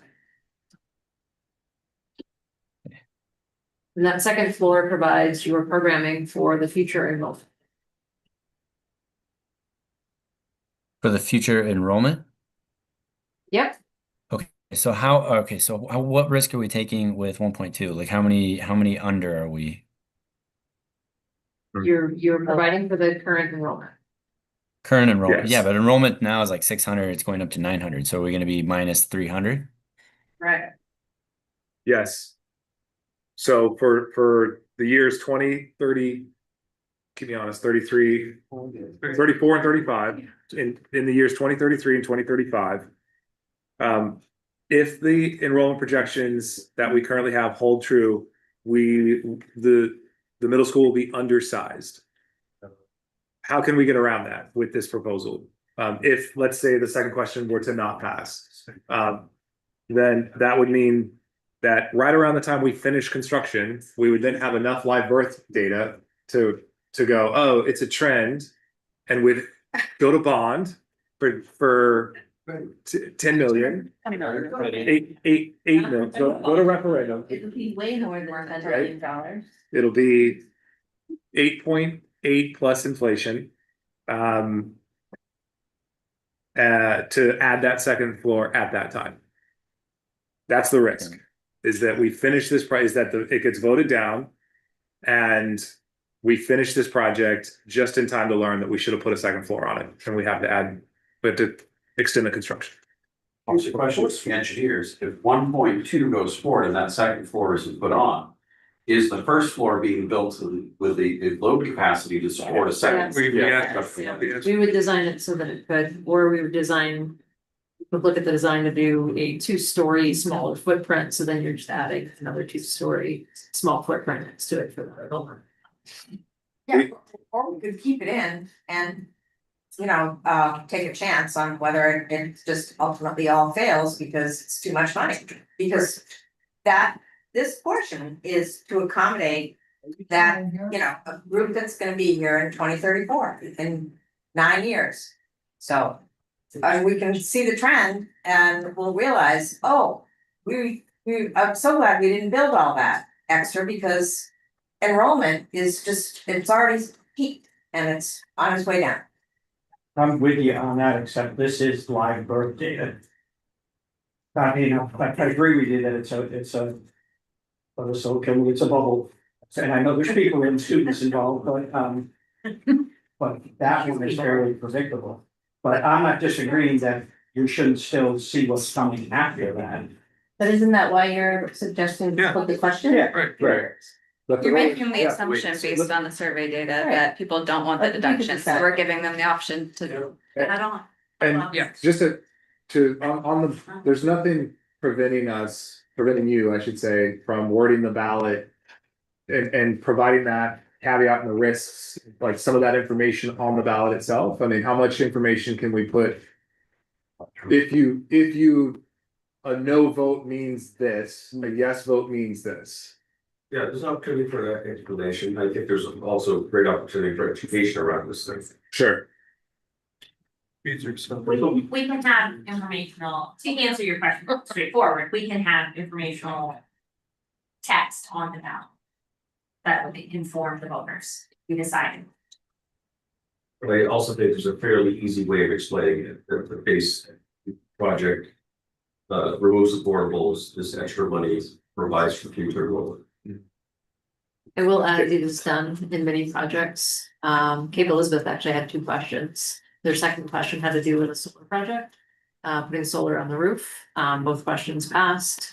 Auburn High School, for example, had multiple questions. The base was one thing. The next question added additional scope, and they gave the voters that ability. So there are examples out there. Thank you.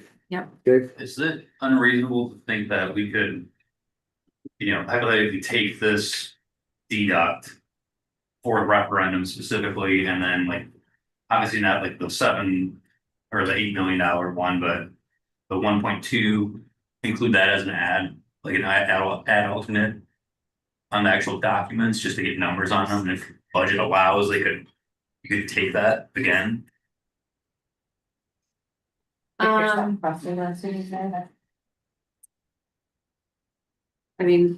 I can't speak to the legality of that. We have to ask the lawyer as to how the question is posed and what is approved. Because if you put certain scope in there and then it's not voted for, we can't then use the money to do that per se. But so if, depending on how it's done, if we then find that yes, we have extra, for some reason, numbers are coming back in more favorably. We do have options to do alternates to test the market. But we have to be careful on how we word that with the staff. Could you just kind of briefly explain, so we are spending definitely $30 million to do an addition on the middle school, which replaces all portables. Plus moves the cafeteria and all of that. And then what's the 8.8 million and what's the 1.2, like? So essentially, it's the difference. So if you were to go from option 1 to option 1.2, you're saving $8.8 million. Essentially, it's that second floor. On option 1, you're removing 1.2, so that's that net savings. What we've then added with this 1.2 million as a consideration is when we really looked at 1.2, we said, okay, we're just accommodating for the students that are there, the portables making permanent space. We said you could make the argument that the PE classroom and that larger music room really are more geared towards future enrollment. So we're saying move that to just option 1 instead of option 1.2, and that's for that 1.2 million. And the 8.8 has how many classrooms? So that's the second floor? No, that, Square footage difference is 17,000. 11 plus or minus, depending on how you, I mean, it's not just classrooms, it's a staff room, it's toilets, it's mechanical, stairs, corridor. It's cheaper than all the other classrooms because you're already, the foundation would go with your product, so it's.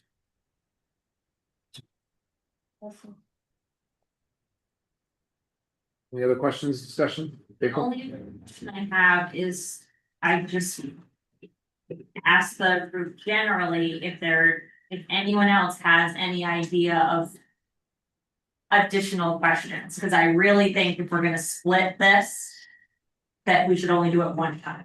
Yeah. So I just wanna make sure that we kind of think about that as a group and make sure this is the one. Because if we vote in favor of this and then 20 minutes from now, someone says, oh, I'd like to add this as a different, add-on question, I'm not gonna be in favor of that, so I just wanna make sure. Yes, I do. So the other way to potentially split it would be to put the middle school on as its thing and put K2 or K5 on as its thing. And so you'd have a middle school question and, the other question, which to my mind would help clarify with voters what they're voting and that would help communications. So people are really clear that the K2 solution is really 90 something million and the middle school solution is really 30 million or 40 million. But to your point, that probably precludes saying, and do you want to add additional 10 million? Because I think that probably gets pretty complicated. If you said, here's the K2 or K5 solution, and here's the middle school 30, and you could add 10, to that to address future enrollment, that probably gets complicated. In the wording of the question, you could say, provide a total value up till X or X number of dollars to go towards the elementary Wentworth and X dollars. That's something you could look at, call it out. Yeah. Yeah, I mean, if you thought you could do that, because I think you and I have had the same instinct, which is that if you could, just clarify what's a middle school project and what's the K2 project, if probably the voters will understand it better and it would be more palatable, I think. But, so the question is, would it just get too complicated to? I just wanted to make sure it was part of our discussion. Yeah, no, it's good. I'll respond to that if Yeah, nobody else wants to. I would be against that from the perspective of, I wouldn't want to put the entire middle school project at risk. It's very risky. I think that, our charge is a K-8 solution. I think that the issues at the middle school are real. And 1.2 is a compromise, from, and gives us a chance to see some data. I hate the idea, right? Well, as I said before, the risk of finish construction and go, shit, we built a school that's too small again. Right. Right? I hate that idea of a risk, but I think it's a real opportunity to bring the cost down to something that's a little bit closer to what we think the voters will accept. One other, not sure if this is what you're thinking of, but one other thing that could be added to the question. is Sue's asking about Wentworth. It's not much money, but you know, there's another 4 million, 3.5 million or whatever it is that you could potentially put in that question. Put in the second question. Put in the second question, and that would get the base cost down. So if I could, I feel like I need to address that because, Please do. again, as I said earlier this evening, we have already built in an assumption that we have increased class size to 24 per classroom. And, you know, I understand that, you know, these 3 classrooms only represent, you know, around 75 students, but they are 75 students. And so if we have to push them in to the classrooms that we just moved up to 24 students, we will be at 26 or 27 students per class. And so those are real implications of what we're talking about here. And I understand everyone is very focused on money. I know this is a huge ask to the community. But we really have to stop and make some educational considerations here. And I'm getting a little bit worried that we're losing sight of that. And maybe it's because it's 9:45. Yeah, go ahead. I was just, from my perspective, I support what you originally said with breaking off the second part of the question. I would not support breaking off the middle school in total. But I think too, a reason to keep Wentworth on the original question is if we think about those students, whether they're a bubble or not, they're hitting a lot sooner. So whereas the middle school, we have some time to react, and if we get there, it would be a referendum right at the end of this, but we have time. Whereas the Wentworth, we wouldn't necessarily have that time to react the way that we would with the middle school. I got you. I just want to ask one question. I just want to make sure that I'm thinking about this the right way and everybody else is. When we talk about this bubble that is going to hit the middle school in 2033, that is the same group of cohort of kids that's going to hit Wentworth, Yes. right? This is so. Yeah, So so when we talk, Yeah. right, it's the same kid. So Yeah, so we your run the max- risk of, Your right? max number is hitting K-2 in 2028, 29. Right. That same group is then hitting 3 to 5 in 30, 31, 32. Then they hit the middle school in 30, 34, 35. I got her first, not you. So from a kind of BOE standpoint, I think you said it nicely, Charlie, like we did ask for the K-8 solution. We did not put a priority on K-2 problem versus the middle school problem, and there is you know, I don't think that we would ask you guys to prioritize within this committee. That's up for us. So we've asked you guys to come up with a solution, but if you kind of break it up between this is what you can, you know, each having a payment, while I do think it's very important that people understand what they're getting and where their costs are going, we wouldn't want to risk the middle school project. So it's one thing to say like, hey, these are extra classrooms. We've got, we're having everything addressed, but to break out the questions and risk one not passing is a whole other issue. So, I would be weary of dividing out the middle school and the primary schools options. But saying an extra 10,000 for classrooms may be a better option. Rob first. I agree. I also think it's smart politically to keep Wentworth in. Everybody's getting something. It would be hard to not have Wentworth be getting any attention in the base question. If you include a big chunk of the middle school and then the second part as is proposed is additional. I think that'll make sense to everybody. And then it really is a K-8 solution. I just want to remind, sorry. No, Larry, did you have one? Yeah, I was just gonna say that I voted for the neighborhood school, but part of that was to get the budget down to leave room for this stuff, without going way above the original range. So I was looking for ways that we could make sure we don't take out Wentworth and we don't take out some of these other things. I'll just remind everybody here and the public who's still with us that we didn't have a cost at Wentworth last time because we were moving grade levels. So this time where we've left all of the phases as is, that is what is driving this need this time.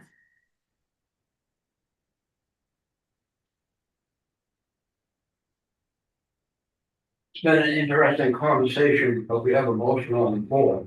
Yeah. And conversation we're having. I got lost for that. I think it is. Yeah, it is. I think it is, Jermaine, because we're talking about a split question and what else would we add to the split question? Like you referred down to the tank meeting.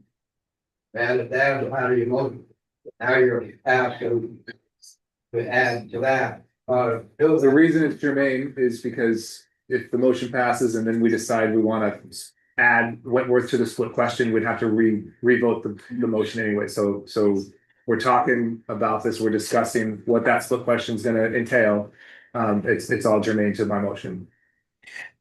Jim, it's related to my understanding if it's a good motion to vote on or not. Agree. Mike? Thanks, Charlie. So Diane, I have a question for you, and I realize it's awfully late to the aspect question. But you've discussed the adjustments to class size as it relates to Wentworth as a measure to lessen the scope of that project's impact. And this goes to my own ignorance about middle schools. Has the same thought process been gone through at the middle school in terms of, you know, are we really gonna need all of these classes if we increase class size? Because I don't know what the So class size is. class size at the middle school is also increased to 24 per class. Thank you.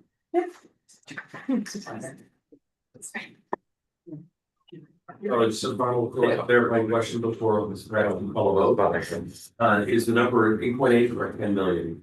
And so my motion included the 1.2 reduction, so that so just so everybody knows what that means, right? So the second floor goes away, so those classrooms and a health education classroom and the music space gets split in half from 1,600 square feet to 800 square feet. Thank you, that's a good question. Sounds like you're right. All right, with that, I will call the vote. Wait, can you say the thing one more time? Yes, so the motion on the table, on the floor, is to, accept option 1.2 with the reduction of 1,600 square feet, so that's a total deduct of $10 million. With the caveat that that gets put on a secondary referendum question, to let the voters decide if they'd like to add that scope back into the project. Everybody clear on what we're voting for? Okay. Larry? Yes. Leroy? Yes. James? Yes. Tom? Yes. Fred? Yes. Paul? No. Rob? Yes. Sue? Yes. Dave? Yes. Jenna? Yes. Bill? Yeah. Carrie? Yes. Charlie's a yes. Alyssa? No. Jim? No. Annalee? Yes. April? Yes. Ava? Yes. Jillian? Yes. Elizabeth? Yes. The yeses have it. 1, 2, 3, 17 to 3.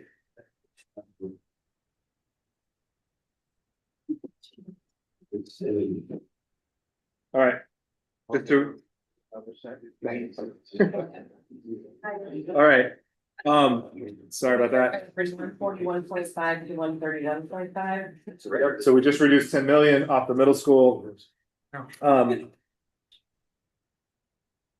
So you just reduced 10 million from the option, so 141.5 has now gone to 131.1. Yeah. Thank you. Or 131.5, I apologize. Yeah.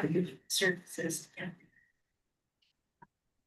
Remaining deduct alternates at the middle school is window replacement, flooring replacement, concrete material curbing material difference,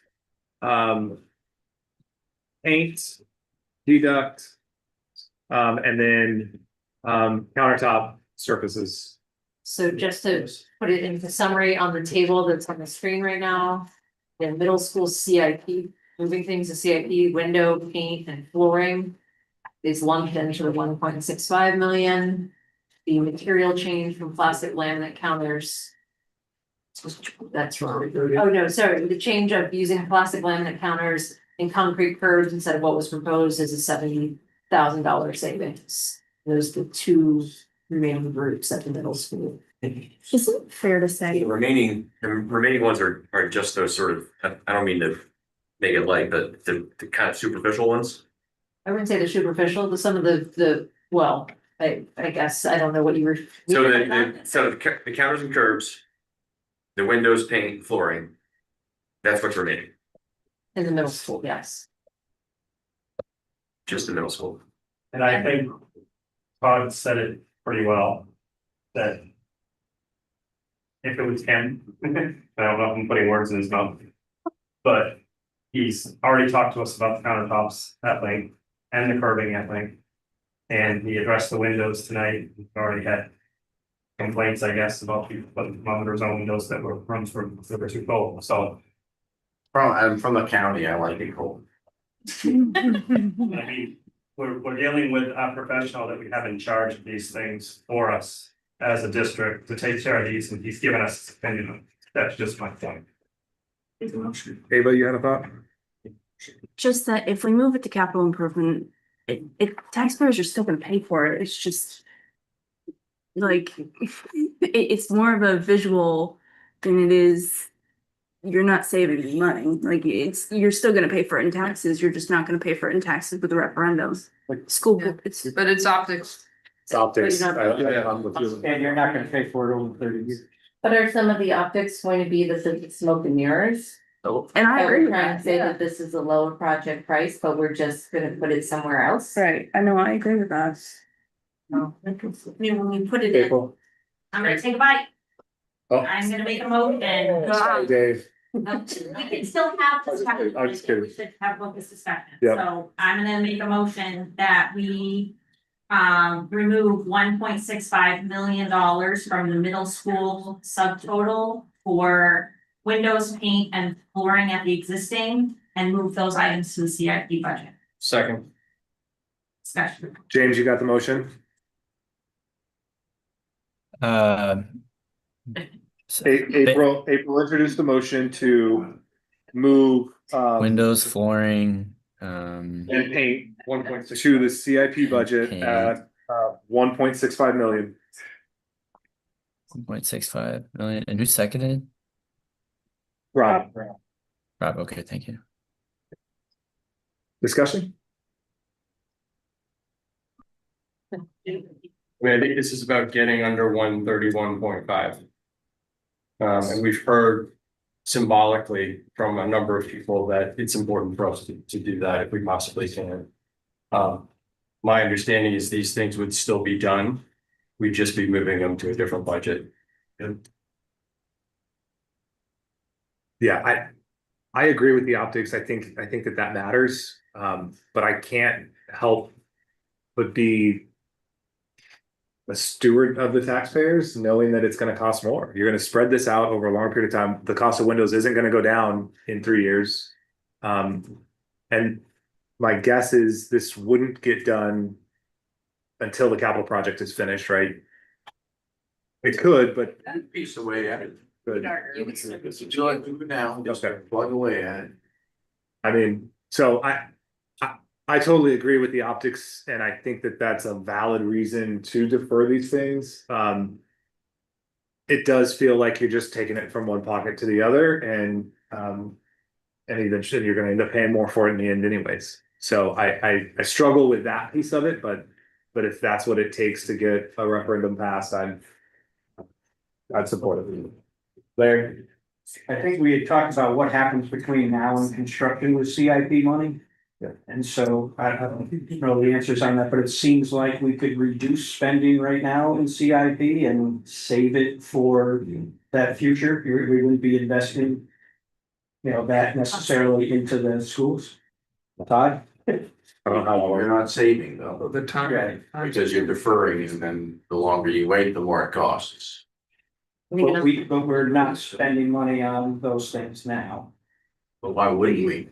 We have windows of time in which to do it. Yeah, so I think another way to look at it is you can start any of those CIP projects anytime, so you can start them while the design team is designing the project. Right. And get ahead of it and use today's dollars at today's rates instead of waiting until we've said, construction would start, so. There's an opportunity for that, you can do these at any time, but you're not gonna save for it. Hold on to that money till later. It's be clear, just because it goes to CRE doesn't mean it's foregone, it goes to the annual budget process. Right. Yeah. We have to think maybe could be done, we'll be looking for contractors this time next year. That's good. What if the budget doesn't pass that? I mean, what if like? Now, if I could add, oftentimes depending on what the trade or the project is, we have to budget 2 years in advance. Right.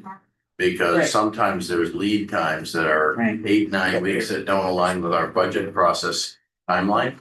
So flooring, for example, could be, a 6 to 8 week lead time. If I hit the go button now, which my budget's been approved, guess where 6 to 8 weeks brings me? When all the kids are coming back to Yeah. school. So sometimes it's a 2-year cycle process that we've Very often. learned over time, very often that is. So by reducing, if we take these out and put in CIP, is it 1.3 million? Am I looking at that correctly, the difference? 1.65. 6.5. So when I look at the diagram of the middle school and I see that, minor renovation, 38,000 square feet, major renovation, 10,000 square feet.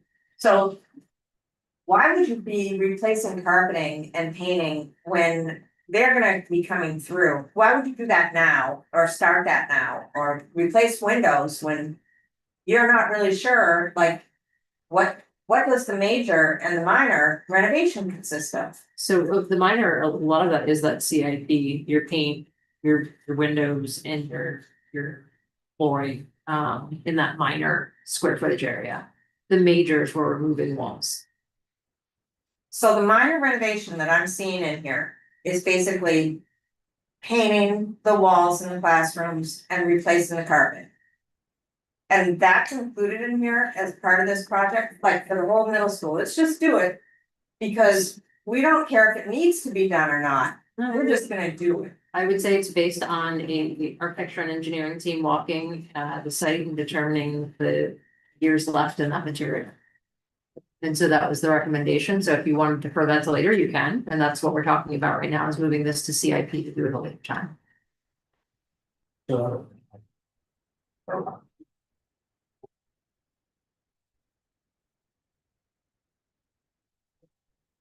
Other discussion? All right, I will call the vote then. Again, this motion is to defer windows, paint and flooring at the middle school to the CIP budget for a total project savings of 1.65 million. I think it's deducted from the project, how it comes forward is. Got it. Larry? Yes.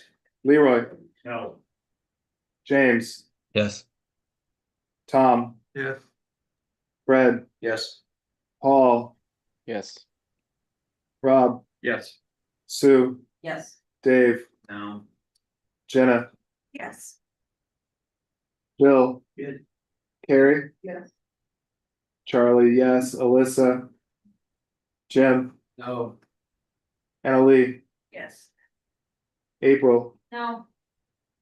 Ava? No. Jillian? No. Elizabeth? Yes.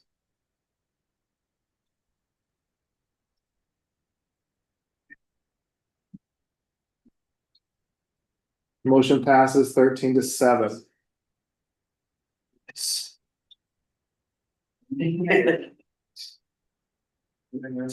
That now takes the number to 129.85.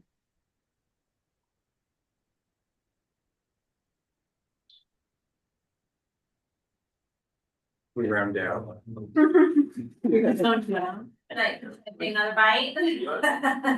So, one idea is, Jenna, the forecaster used, I think, in my opinion, kind of conservative survival ratios of grade to grade. And, like, I think many times the ratio was, it was from kindergarten to first, 2% increase, first to second, 4%, then 2%, then 3%. But if you look in the past, it's actually fluctuated all around 1. But those changes actually make a big difference. And if you kind of just go based on 3-year running averages, you go from 890 in Wentworth to peak to 800. I'm not sure we really need to do Wentworth. I'm not following what you're saying. About survival rates. I think Yeah. it's make The in-migration. In-migration. No, not in migration. Immigration is pretty steady at like 36%. That's fine. But if you take how many people go from kindergarten to first grade to second grade to third grade, they always did a positive like 2 to 5%. But it's not always been that way, and it's usually just kind of fluctuates around 1. Well, no, that is usually that way because that's the average. These migration ratios are the average. Kindergarten to first is a 2% increase. Second is a 4%, third is 2%. So I would say they usually are that way because that's the average. Okay, but if you calculate out actually what it's been for the past 10 years that we've got data for, like it's not actually always been that 2%. That's been like that 3-year survival. It was that like 3-year average that she did. Yeah. Sorry to interrupt you. I just, would you like to make a motion around Whitworth? Yeah. No, actually I don't. But I was kind of supporting what Sue was saying. If she would want to go for it, we could think about it. But I think there's a lot of people who want to do Wentworth, but I'm not sure that we necessarily need to. Okay. It's good discussion. I just want to try to keep us focused on motions, just given the time. So if anybody wants to introduce a motion on Whitworth, happy to hear it. This is the time to do it. Sue? Yeah, I move that we remove the 3.6 million for Wentworth. Second. Great. You got it, James, for the minutes. If I could make another point, I know that I've already talked about what class size is and how we would have to now figure out what to do with these 75-ish students that would be moving into these 3 classrooms. Without available space, we would be charged to do something like, we're gonna have 3 third-grade classrooms in one school off by itself. Maybe we'll have to put 3 classrooms at the middle school and not have those students be with their peers. Those are the real consequences when we do these kinds of things. And I can actually tell you that happened to me as part of my school experience when I was an elementary student, because our school was overcrowded. And so there were 5 classes that were moved that year because the school did not have a solution. And we got to attend our public school in the basement of a Catholic school that year. It was much less than fabulous, but that was the best solution that the school district could make without the ability to pre-plan. These are the consequences that you all are considering. And I think it's important to note that we're trying to find a school solution. And we're cutting things that we know students are coming. We know these problems are coming. And we're all saying, let's cut back, let's cut back. I'm not saying cost is not important, but BOE in town asked for a solution, and we are cutting out the solution, the answers, in order to create more problems. And can I ask a clarifying question? The $3.5 million gets us the 3 classrooms plus some repurposing of other spaces within Wentworth of spaces that we need. So it's not just the 3 classrooms, it's the 3.5 million is buying us other things that we know we need for this kids that are already alive. Also, I had the opportunity to meet with Wentworth's principal, who basically told me that, yes, they have extra rooms, but they're all being used because they now have to put things aside for kids with coming to the schools that can't speak English. They have to put things aside for more special needs. They have to have room and space available for kids that need to have a timeout to regroup. So by definition, that is not extra.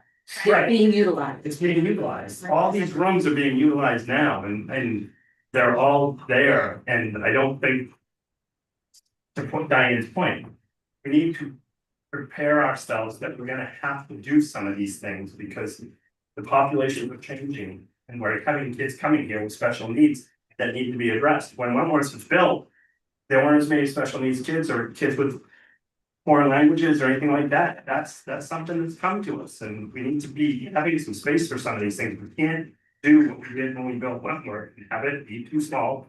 Right away. I mean, Middle school. Middle school. Yeah, Sorry. when it's like the chuckle of the town of like, oh, well, we built it, but it was a little small, have those portable, like, we not repeat the issues in the past. I mean, everything at Wentworth being utilized. There is not an open space to run. I think it's also worth noting, like, the kids that we're talking about, when they hit Wentworth, will have just gotten through 3 years in a construction zone. Right. Like, and now we're talking about finding a place for them to go to school at Wentworth, right? Like, for those 90 kids, that is their reality, right? Well, hang on a second. So current enrollment at Wentworth is like 630, and but the capacity says 800, and that's the 90s because right now the current projection says 890. So what is it? Is it capacities now at 630? This current year had Wentworth enrollment of 671. Correct. I believe we talked about that in the past, that the 630 population was based on a long time ago, and a lot of those classrooms have been repurposed into special ed and other things. Is that Well, right? as I've said to this committee prior, right? When this school was being planned 13 or 14 years ago, education looked very different. Even than it does right now. We've worked really hard to try to further educate everyone about all of the responsibilities and diversity of educational needs that our students have, that we have a legal responsibility to provide. These are not fluffy things, they are not bonus, or because we live in Scarborough, we feel like our students deserve it. This is part of public education. Right, I'm with you, but according to the summary of current facilities, which came from you guys last year in SBAC 1, you have capacity at Wentworth at 800. So is it 800 or is it 670? It all depends on. James, if I could just butt in here. So the 800 was built on the capacity that the building was built for in 2014 when it opened. Okay. Diane's trying to say is, I don't know what the capacity is now, but I can tell you right now that we, the facilities department, have retrofitted regular classroom spaces for special programs that did not exist in 2014. So I think you can take that 800 number and throw it out because it was based on a program that existed 11 years ago. Okay. All right, So thanks. Yeah. Paul? Just saying, we've hit on this bit of the scope now probably 4 or 5 times in this meeting. So I'm gonna call the question for it. I think we can probably just. Good. Okay, appreciate it. Thank All right. No, Paul. Larry. Let me restate. Yeah, please restate. Sorry, let me restate it. Thank you. Motion is to eliminate the work at Wentworth of 3.65 million to add the additional classrooms needed for projected enrollment. Larry Kane. No. Leroy. No. James. Sorry, no. Tom. No. Fred. No. Paul. No. Rob. No. Sue. Yes. Dave. No. Jenna. Yeah. Bill. No. Carrie. No. Charlie is a no. Alyssa. No. Jim. No. Annalee. No. That no. Yeah, sorry. Okay, thank you. April, No. Ava, No. Jillian, Elizabeth, No. the noes have it 19-1.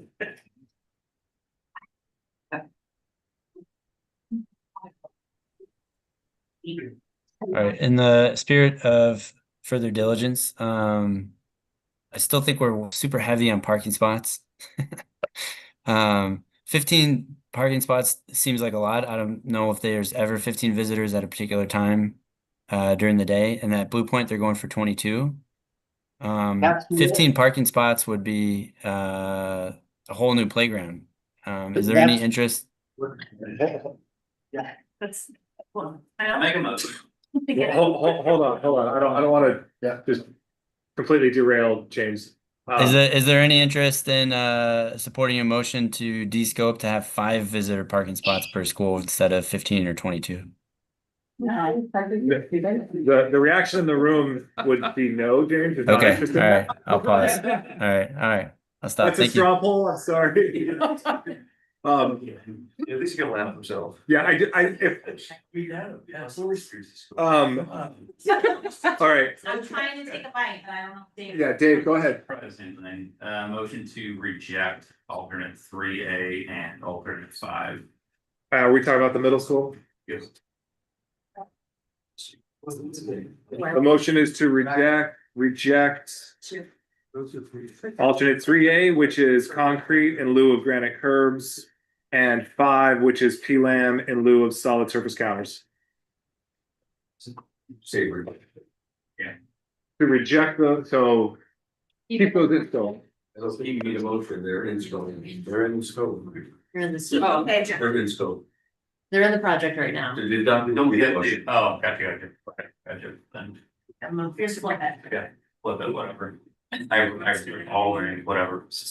Okay. So there's no motion. No motion on the floor. Okay. No motion. All right, we dealt with that. Anything else on the middle school? If not, I'm gonna move to the primaries. Going once, going twice. Primaries. That's why I was.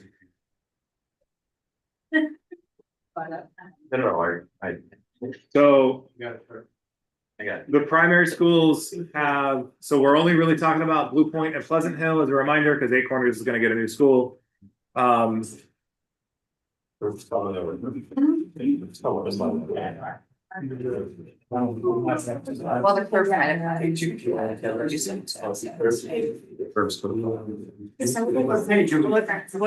Page 6. I don't know. You want the detailed one or the summarized one? No, you're talking about this one. Okay. Oh, makes sense. Yeah. Sure. 32 counters and first. Okay. So I think you're referring to this. that's what I'm looking at that page. Sorry. It's I don't know. not a small package. No, we did not do Dr. Syndrome and I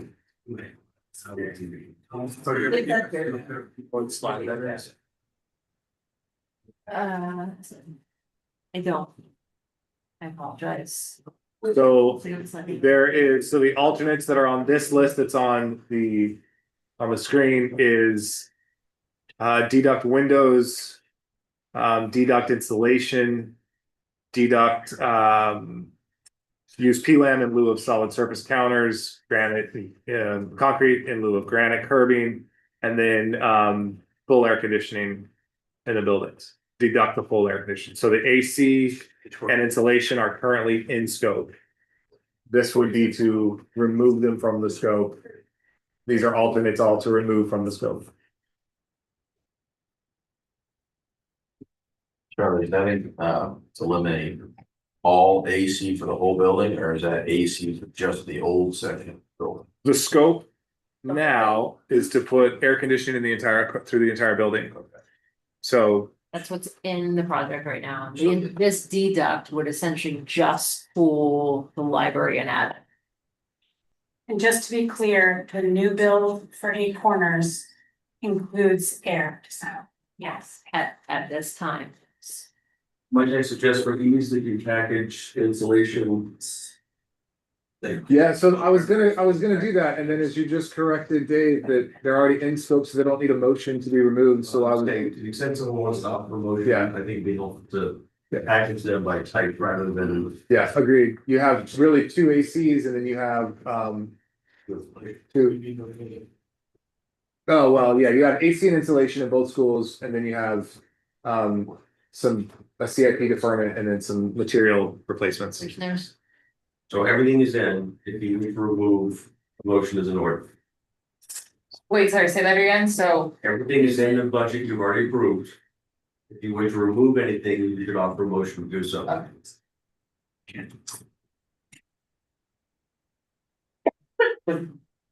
Very good. And twice. Hearing none, going once, going twice. To adjourn. So no deducts from the scope at Pleasant Hill or Blue Point. No interest in moving this up to CIP? Make your motion, Larry. The two things that most schools that could be deferred to CIP do get deferred to CIP. is that the windows? Yeah, can you bring that part back up? If you're doing this insulation, it's sometimes easier to do the windows at the same time, and we'll just. So the motion is to deduct existing window replacement from Pleasant Hill and Blue Point and defer that to CIP. The total savings between the two schools, you're looking at about 600,000.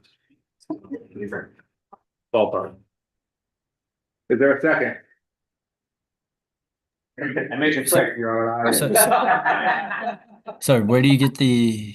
Okay, got it. You good, James? Yeah, it was Larry, and then who seconded? There has not been a second. So, if there is no second, going once, going twice, that motion fails due to lack of second. Let's keep moving. That's it. Good thing the election was last week. All